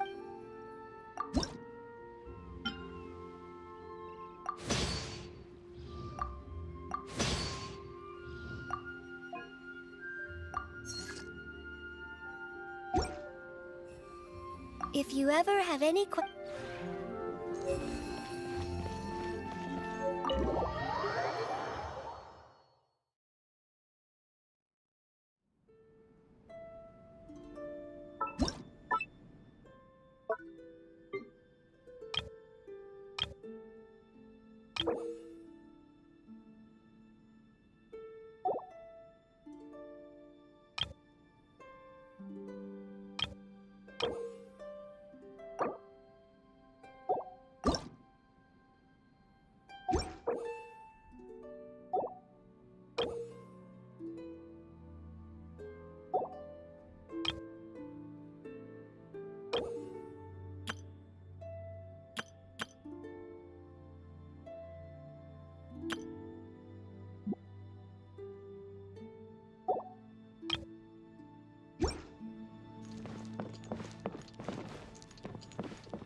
Do you have a new story for me?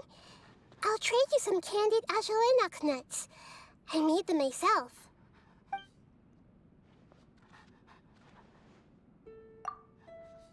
Sure, but instead of diving into story time, let's talk about what's troubling you. I'm sure you're wondering how I knew.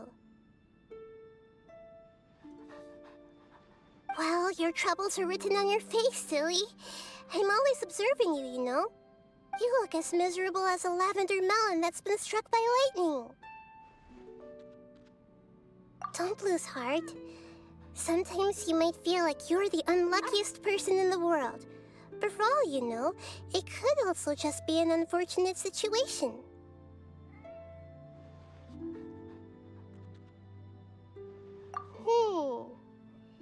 Well, let's say a Rishbalan tiger ate a fox and got diarrhea. You can't know for sure whether the diarrhea was caused by eating the fox or by something inside the fox's stomach. Does that make sense?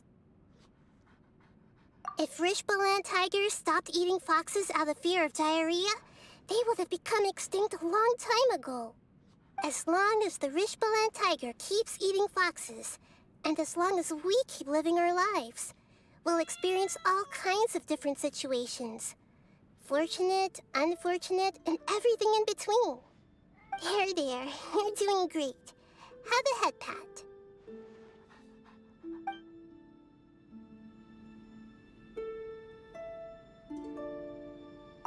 I'm here! Do you have a new story for me? I'll trade you some candied ajalenok nuts. I made them myself.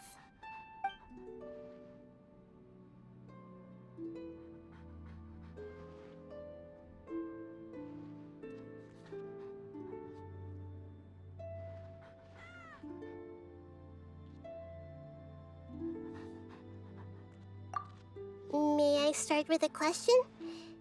Do you really enjoy collecting things? Sometimes you remind me of a sumpter beast, plodding along with a big pack full of materials and supplies. I'm quite curious. You already have more than enough resources to last a lifetime, so why do you keep bringing everything with you? And why do you still collect even more during your travels? Yes, I thought so. Okay, that makes sense. People do sometimes act irrationally for the sake of pursuing their interests. Like the forest boar that fell in love with a shroomkin. It changed its own form just to ensure the shroomkin's survival. In the end, they were eaten together as a delicacy. But that's besides the point. I don't feel one way or another about collecting, but since it's something you enjoy, I'd like to join in and see what it's like. I want to travel across this vast land with you, experience everything you enjoy, and do all the things you do. Will you indulge my curiosity? And will you accept my request? Then let's face the sun and pick the first mint we find.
Would you care to...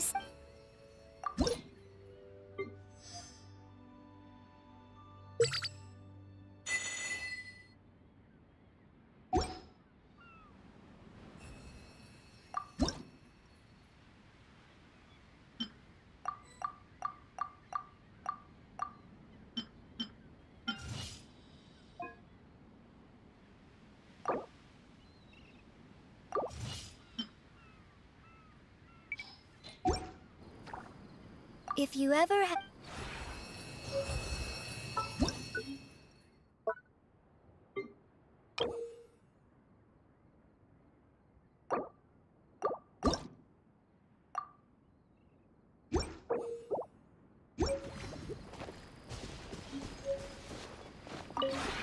Would you care...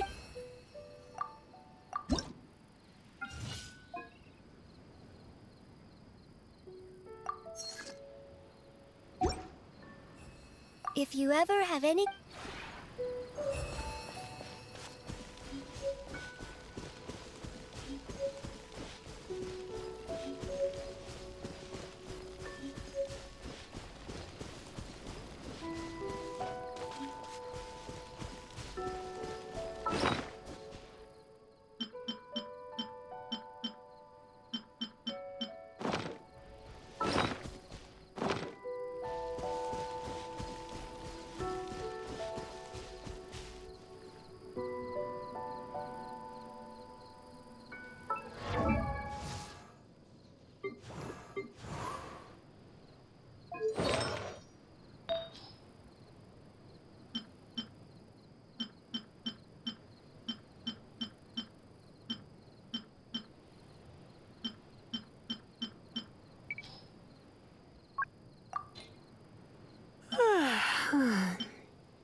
Why not keep me company for a while? There'll be plenty of time for work later.